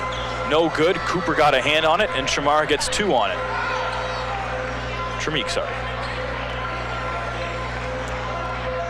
We can stay with Meek too. Stay with me. His jersey says so. That's a good right? one.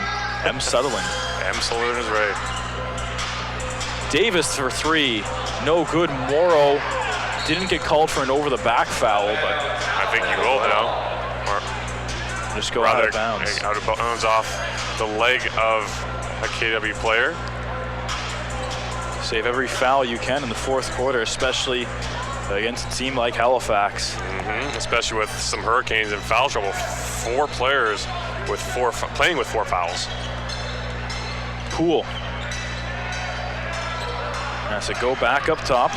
Watson driving into the corner. White, the pump fake, steps in. Floater, gets it to drop. What a pretty play from Billy White. I think Johnson's still trying to find his shoes and his shorts after that head fake and ball fake. Tremeke pulls up for a 3. Won't go. Can't start settling for those 3s. Attack the basket. Halifax, chance for the lead here. But won't get it to drop. Loose ball and a fresh 24 off the long rebound. Spinning, White against Johnson. Billy White can't get that one to go. And finally, Johnson's going to get 2 hands on it. That was almost a tough break for the Titans. Johnson did well to tip it over for his teammate, and nearly a loose ball the other way, and now it is. Tremeke turned the ball over. Davis diving for it in a 3-on-1. Morrow left in no man's land. And Watson able to finish and tie this one up at 82.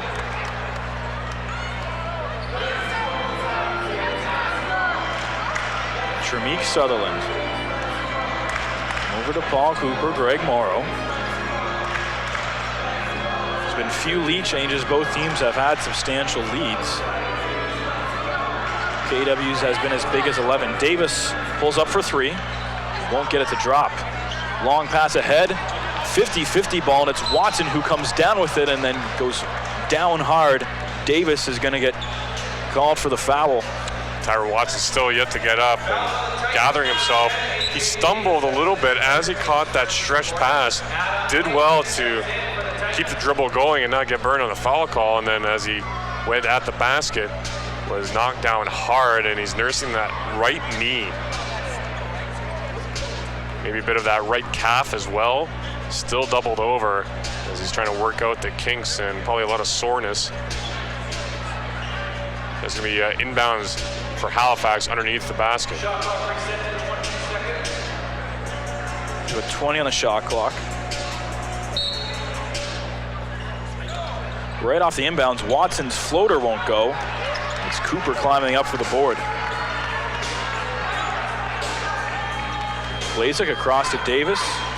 Tries the crossover, but gives it down low. Cooper gets fouled hard. White is going to get called for the foul there, but it looked like there was no intention to go for any ball whatsoever. Certainly a hard foul there, but Cooper will absorb it.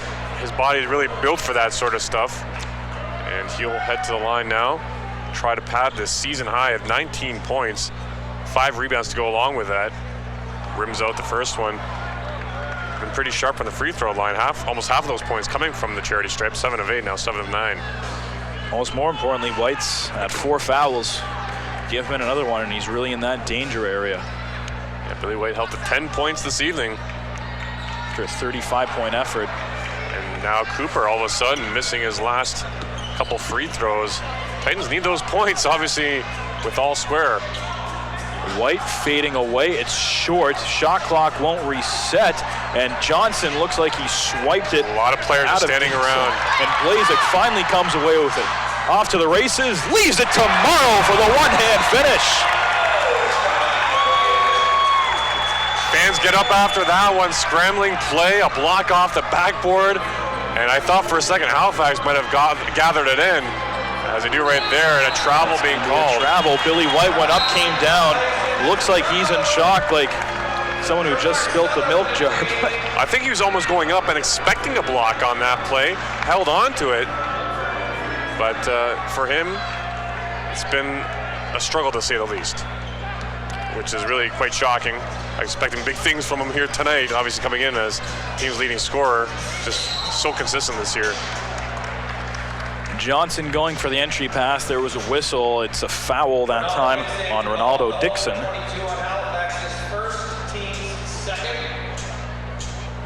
Hurricanes 2-team fouls so far in the fourth quarter. Another thing KW would love to rack up. Get more chance at the free throw line considering they've missed 10 of them. Cooper lost the ball on the baseline and that was off him and out. So too many dribbles there for Paul Cooper down low, and if it's not there for him to go up, he's got to get that ball back out and moving around the perimeter for another open look for somebody else. But going back to Billy White, you know, they talk about being top scorer. Yeah, that's one thing. But coming off a 35-point performance, threw up 17 shots, making 15 of them against the Miracles at home. I guess they should maybe bring in Coach Carter for every game to give him that pregame pep talk. White. The floater will go that time from Canty. Tie game, 84-84, 8.5 minutes to go.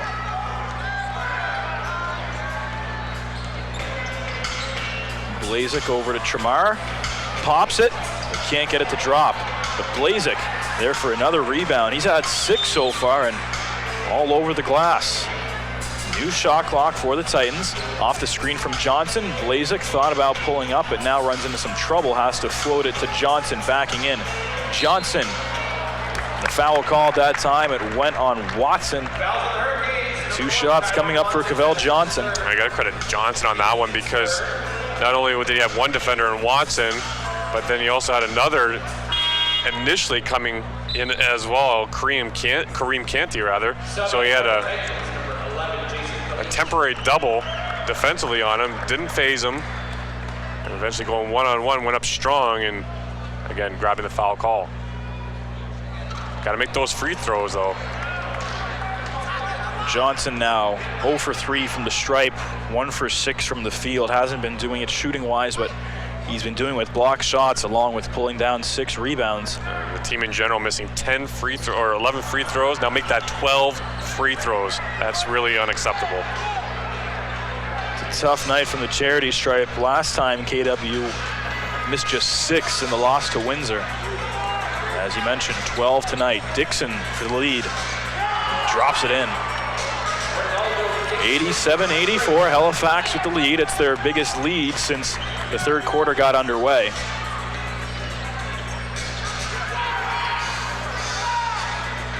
Johnson tries to float it down low. Forced that pass. Cooper somehow comes away with it and throws it in.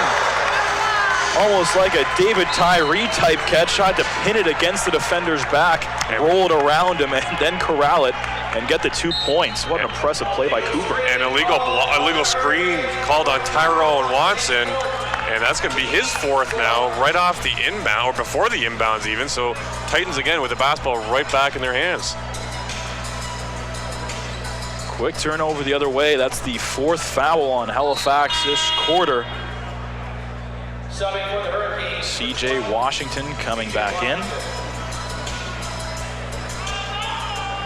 Watson heading out. He picks up his 4th foul. It's been a relatively strong night for him. 60% from the field for 14 points.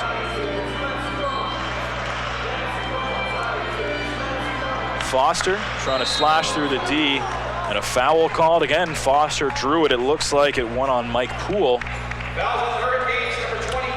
No, it's going to go on Dixon, but team foul number 5 for Halifax, and the Titans keep racking up those free throw opportunities, but they don't mean much unless you convert. Absolutely. as we near the midway point of this fourth quarter. The fourth quarter has been the best period for both these teams. Halifax scoring 473 total points, holding opponents to just 411. KW actually outscoring Halifax in fourth quarters this year, 478 to their opponents 402. Which team is going to get the best of each other? Hold on to find out. As the Titans finally making some free throws here in the latter stages of this one. Foster now 9 for 10 from the free throw line, 5 trips, and he's converted pretty well. 14 points for him off the bench. 3 from Dixon won't go. And it's Calise for the board. Calise watched by Canty, rolling out. Bounce pass was kicked back down to the other end of the court. And even if that pass went through, I'm not sure who the recipient for that would have been. Saw a lot of dark blue jerseys, not a whole lot of white going on. He was looking for expecting a cut down though, maybe? I don't know, but fortunate to have that bounce off a Hurricane leg with enough momentum to go down to the end of the floor. They'll have to hurry. There's only 13 on the shot clock, and they still have to take it the length of the floor. Blazik crossover to work around the defense. The left-hand dribble throws up the difficult shot, and a travel called. Took that extra step though before he threw it up. Right idea from him as the shot clock was expiring, but shaking his head, but it was the right call. 88-87. Kitchener-Waterloo holding on to that 1-point advantage with 6.5 minutes to go. Dixon wants it taken himself against Foster, backs it in the post, and another block from Cavell Johnson. Sends it back where it came from, and then Tramar Sutherland finishing off on the other end. A pretty sequence, Johnson and then Sutherland to finish. Yeah, like that strong take to the basket, go right to left on that one. Transitioning in midair, there's a long-range shot, a couple putbacks, and KW with the defensive board and an offensive foul. And that's number 20. That's Washington with his third. He's been another guy who's contributed, but that field goal percentage not looking too hot. 4 for 17 from the field, 1 for 5 from beyond the arc.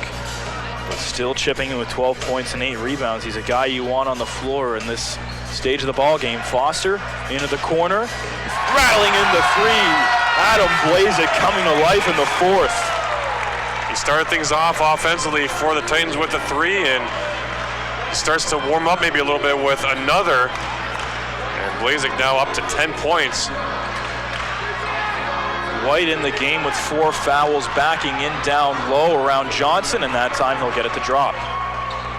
Nice post move there as Billy White continues to play with those 4 fouls, now up to 12. Johnson wants to slow things down as leaves it for Adam Blazik, 10 to shoot. Blazik steps around Dixon into the corner. Sutherland 3, no good. Johnson battling for the rebound, but Billy White is the one who comes down with it. And Tramar Sutherland knows he missed a golden opportunity there. Wide open look for 3, and now we have a blocking foul as Tramar went over to help defensively. Poole, great awareness just to throw that floater up as he drove baseline. It's going to lead to 2 shots. Otherwise, it was just going to be a foul on the floor. Oh, there you saw a good example of the high quality of distribution that Blazik is able to output. Cutting towards the basket, almost a pass behind his back, really, but he found Tramar all alone in the corner of his eye. But Tramar, again, with time to set his feet under him, too much on the 3-ball attempt, goes the other way, and now we find the situation we're in with Halifax with the ball back at the line. Timeout on the floor. 93-89.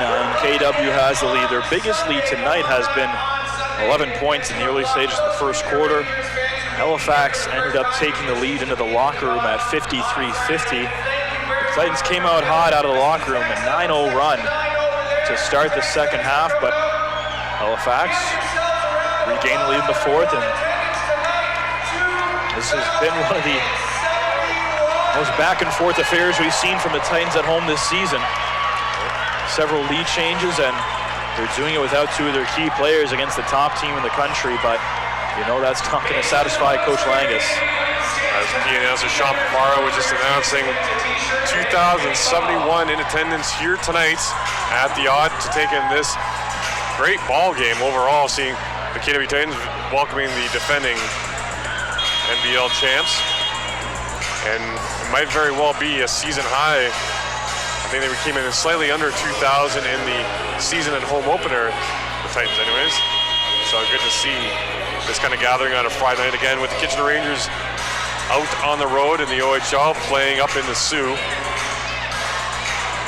Sports fans here in the city getting a great opportunity, maybe some of them even getting a first look at the Titans. And if the Titans keep performing like this, I'm sure they'll be returning fans.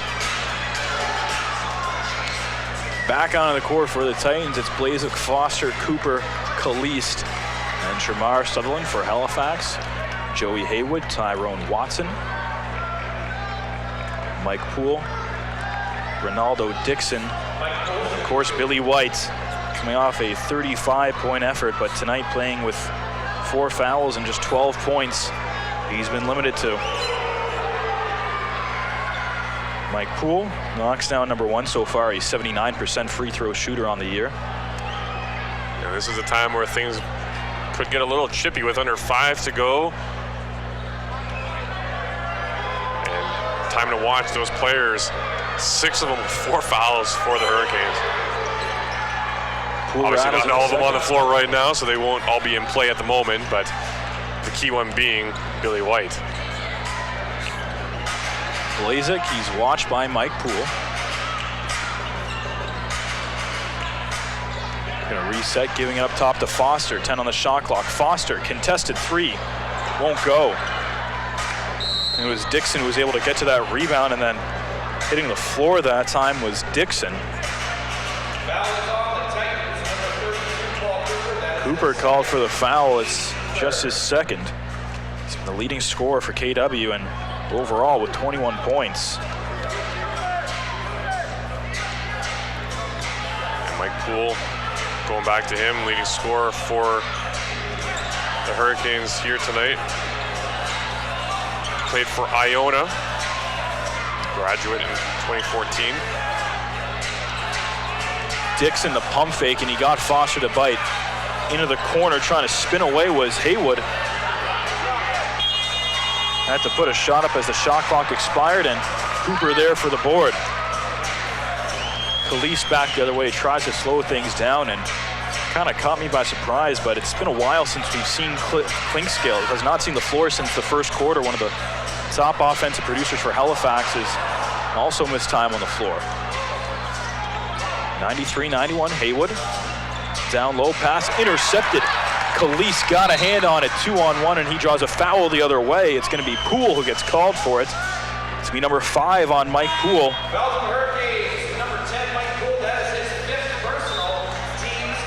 Yeah, it is kind of surprising, the Clinkscale scales, rather. We haven't mentioned his name all too often. He's part of that core. Ronaldo Dixon, already mentioned Wade. Mason in, Dixon out. Surprisingly enough, Poole still on the floor, playing with 5 fouls. He's got 16 on the night, so if you're the Titans, you want to go right at him in a one-on-one situation at this point. There, Kalist. He's put up a quiet 17 is what I'm going to say. Is quiet 17, that's fair. Just because you haven't called him on a regular basis, kind of been spread over the course of the game. Certainly a nice total to have for sure, but it certainly hasn't come with a lot of flash. But you know what, they'll take it, the Titans will anyways, and more regularly through the rest of the season. Watson, turnaround hook shot, no good. 3.5 to go. It's a 1-possession game. KW up 3. Kalist on some movement up top. He's got Haywood on him. Kalist tries to blow by the vet. Kalist hits the deck. And a jump ball. A travel call against Kalist. Travel against Kalist. Didn't like he. And now they're going to talk it over. The official that was closer is actually going to walk in. There's a sideline referee that made the call. And Billy White saying it's our ball, don't worry about it. Mike Leslie came sprinting up to see what was going on. It was Farnoud Kazemzadeh who made the initial call. Indeed, call will stand. Travel called on Jason Kalist. And I think Coach Mike Leslie just frustrated because not only did the call stay the same, but his team not able to take advantage of going down the other way immediately. Titans able to gather themselves defensively.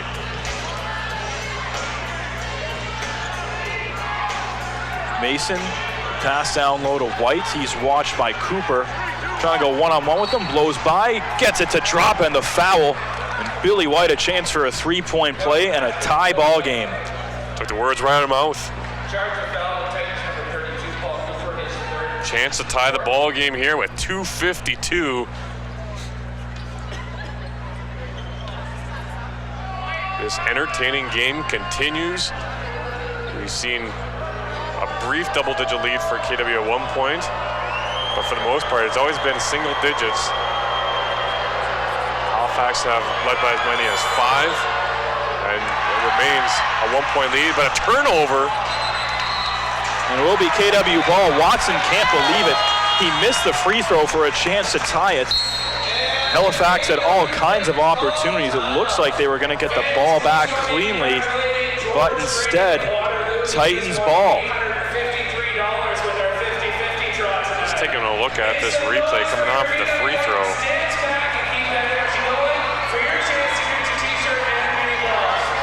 And I think it was the right call on that one. Mike Poole was kind of bothered from behind there by A.J. Davis. Just mishandled the basketball. He was the last to touch it, so I'm not sure exactly what Watson was going crazy over. As we have a timeout now on the floor, as you said. 2:49 to go. Talk about an entertaining game here at the Odd. These fans have been treated to a good one.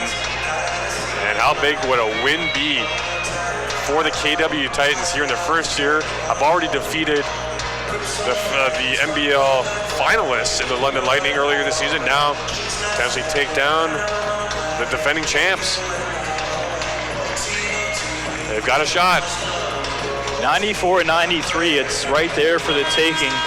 That early double-digit lead disappeared, but they've been right there ever since they came out of the locker room.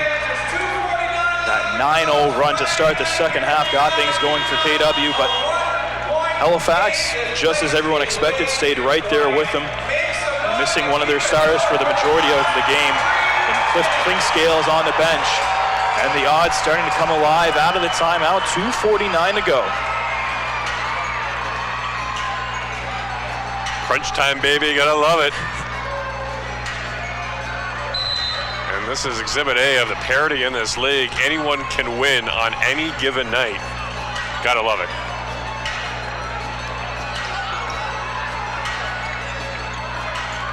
Blazik up top, rolling out the left hand, puts up a difficult shot, and he'll get it to drop. That restores the 3-point Titans lead, 96-93.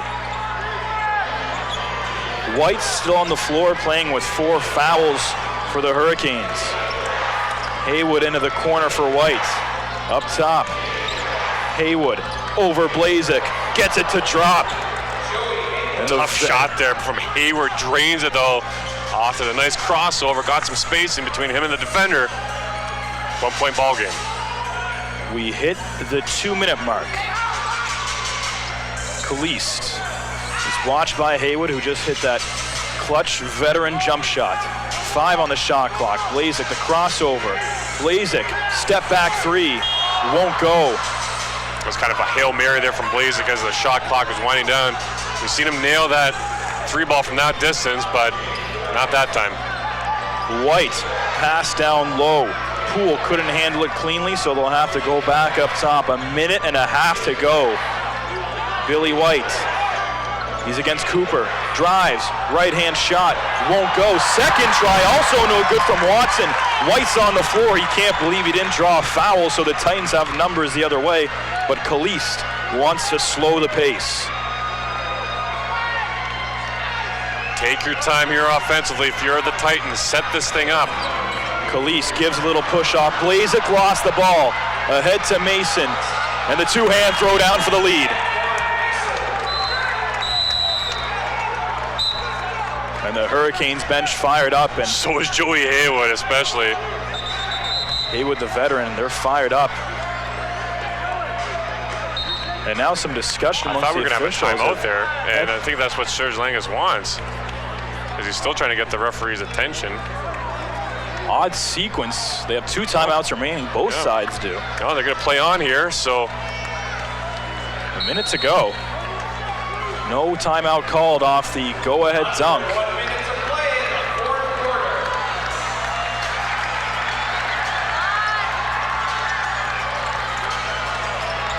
Released into the corner for Foster. Foster trying to drive through White, and White's going to get called for his 5th foul of the evening. Blocking foul called. Watson wants to travel. Leslie has his arms in the air. Not going to get it though. Foster did that same move in the 3rd quarter, you might recall. Puts his shoulder down, and that momentum caught the defender by surprise and still slow to get up.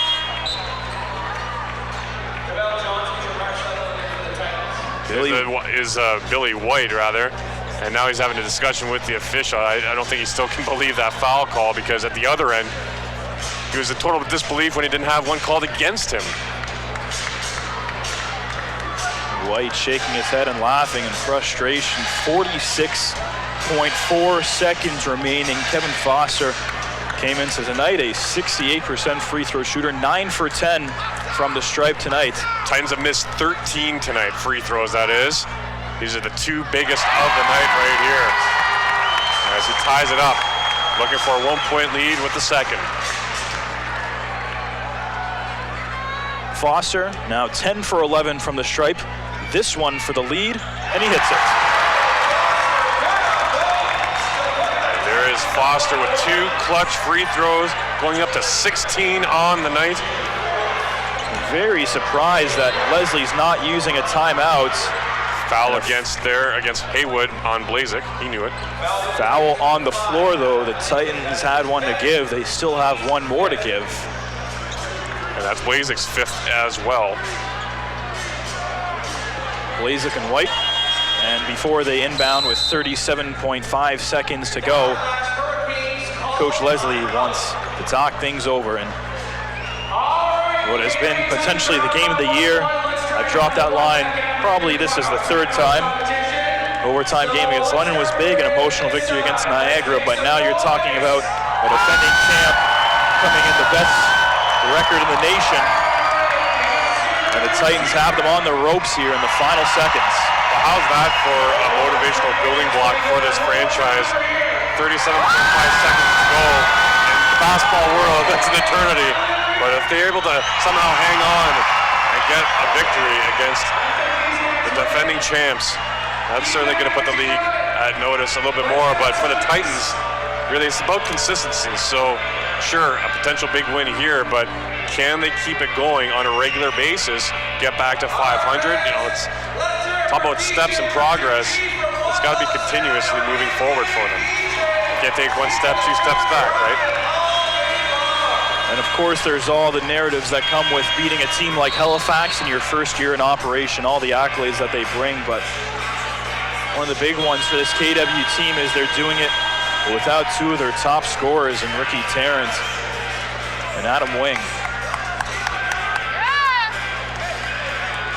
Fresh face on the floor as well. Jason Khalees making a heck of an impact. 17 points in this one.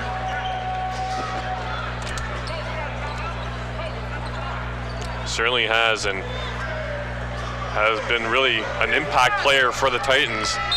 Only his 4th game with KW, and I think they have a keeper here in Khalees. White, the drive, drops it off. Haywood off the window and in for the lead, and Haywood fired up again. Nice dish off there down low. Trailer coming into the paint. And a putback for Halifax as they retake the 1-point lead. KW's turn to take a timeout and draw things up for the offensive set that's coming up for them. 29.9 seconds to go, and you see it there. The back in action Sunday. The Cape Breton Highlanders, their first year of operation. The battle of the expansion franchise is on Sunday as the Highlanders pay their first visit to the Odd. Offensively, it wasn't a quarter. If you're a fan of offensive basketball, 35 total points after we saw KW put up 32 of their own in the third and the first quarter. Now, with 21-16 rather now, so 30, make that 37 total points. They've wrapped things up down the 401, 113-92 the final. The Express come out on top over Cape Breton. They dropped their first game with their Central Division road swing.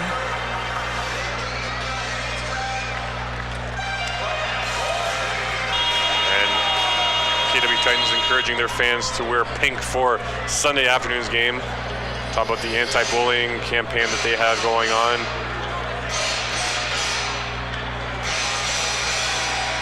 A lot of cool and honorable relationships they've developed with local agencies, with numerous partners here in Kitchener and Waterloo. One of the keys to really building a following, building those relationships.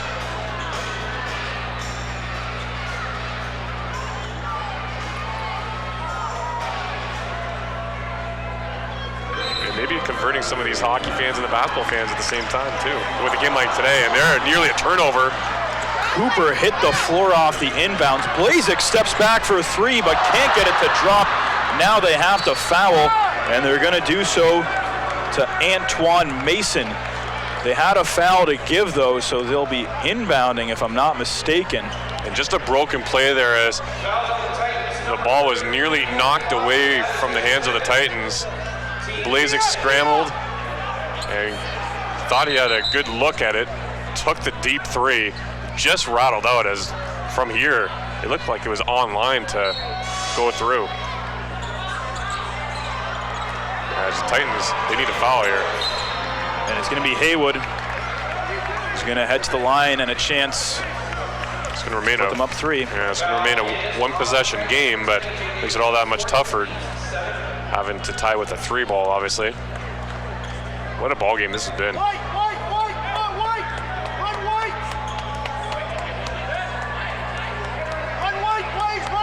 Certainly what you might not expect from a first-year franchise. They have not allowed this championship team to walk all over them by any means. For most of it, it was all Titans on the scoreboard anyways. But the Hurricanes, the veteran kind of team that they are, just hung around long enough now to take a 2-point lead, with just 15.3 to go. Those 13 missed free throws, they can come back to haunt you. Haywood missed the second loose ball. Blazek gets to it, so just a 2-point game. 100-89. Foster for the lead. No good. Loose ball. Cooper to it. Cooper puts it in. Tie game at 100. If that doesn't get you off your seat, I don't know what does. What a sequence there. We talk about missed free throws really burning the KW Titans. Well, it backfired on the Hurricanes as Blazek using some good quickness to get to that long rebound and turned it into points. Dropped it off for Foster, the missed three, and another big board from Foster, or from Paul Cooper, that is, rather. 100-100. 5.1 seconds to go. Foster pulled up for a three off the inbounds. And it ends up being Paul Cooper who gets to it, and one of his 9 rebounds on the night. That'll be 10 now as he hits a double-double with that. In that respect, he's got to be your MVP. The stuff he's done in the paint, in the dirty areas with those 9 rebounds, none bigger than the one right there, setting up the putback to tie up the game, with just 5.1 to go. The Titans need a stand here to get into overtime. So far for Halifax, Mike Poole, the leading scorer, playing with 5 fouls, but 16 points. CJ Washington and Billy White also in double digits with 12 and 14 respectively. Tyrone Watson has chipped in with 14.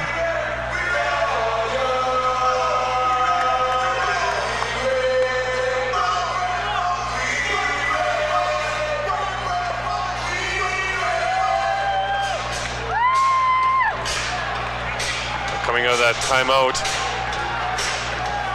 I wonder if they set this up for Poole here. He's on the near side, now down in the post. Watson inbound, Mason.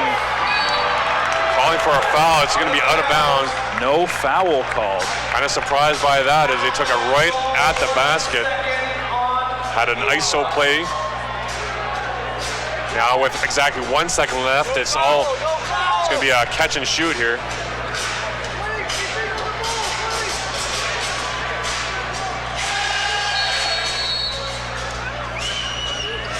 Inbounds baseline. He got it off in time and put it in!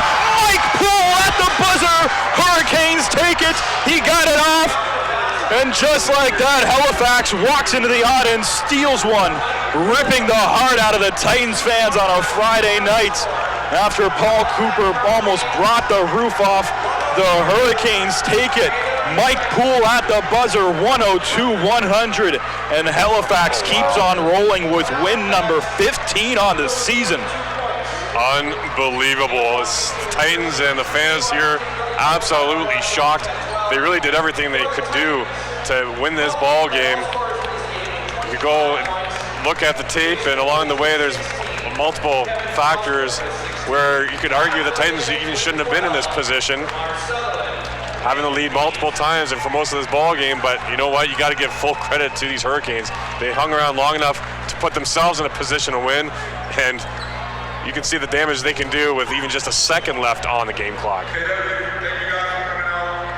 102-100, a thrilling finish here in Halifax. And a nice recognition of this big gathering of over 2,000 fans at the odd, as the Titans holding their heads low, but you know what? Full credit to them. An outstanding performance overall, despite the loss against these defending champion Halifax Hurricanes here this evening in KW. Poole at the buzzer breaks the heart of the Titans, but you're right, Dan. They realistically had no business being in this game with the players that they were missing and the factors in the standings and how well this Halifax team has started, winning 13 of their first 14 games of the season and coming off a 35-point performance from Billy White. They limited him and overall played a pretty strong team game, but 13 missed free throws is going to come back to haunt you, whether or not it's a 15-point loss or a 2-point loss. Yeah, it's one of those things you could argue that, okay, well, Adam Wing probably would have been out there in that situation, and who knows what could have happened. But when you're missing Wing and guys like Ricky Tarrant, yeah, that's always a significant blow for the Titans. But, you know, kudos to, as well, Paul Cooper coming up with a big performance here today. Khalees with another strong game. So the Titans certainly have the depth, and they certainly have competed, showing that off that depth against a team with the high caliber that the Hurricanes have. Unfortunately for them, just couldn't defend the last second opportunity for them. So now losers of 2 straight are the Titans, looking to rebound on Sunday afternoon against the Highlanders. Well, much more favorable competition. Cape Breton coming in after long travel, short rest, and not to mention expansion franchise up against another one.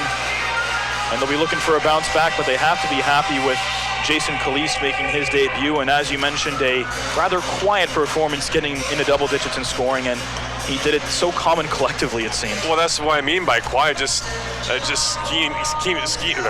to pile up. Excuse me there. Again, a strong performance from Khalees. I'm sure we're going to see more of that going forward, but unfortunately for the Titans, it just wasn't enough here this evening, losing by 1 on a heartbreaking final play, at least for Titans fans. Halifax fans must be going wild after that. 15th win of the season already. The Titans blow an 11-point first quarter lead and waste their 9-0 run out of the second half, but full credit to the Hurricanes. Mike Poole at the buzzer wins it 102-100 for the Halifax Hurricanes. For Dan Polishchuk, I'm Ian Jodry. Thank you for watching, and we'll catch you on Sunday.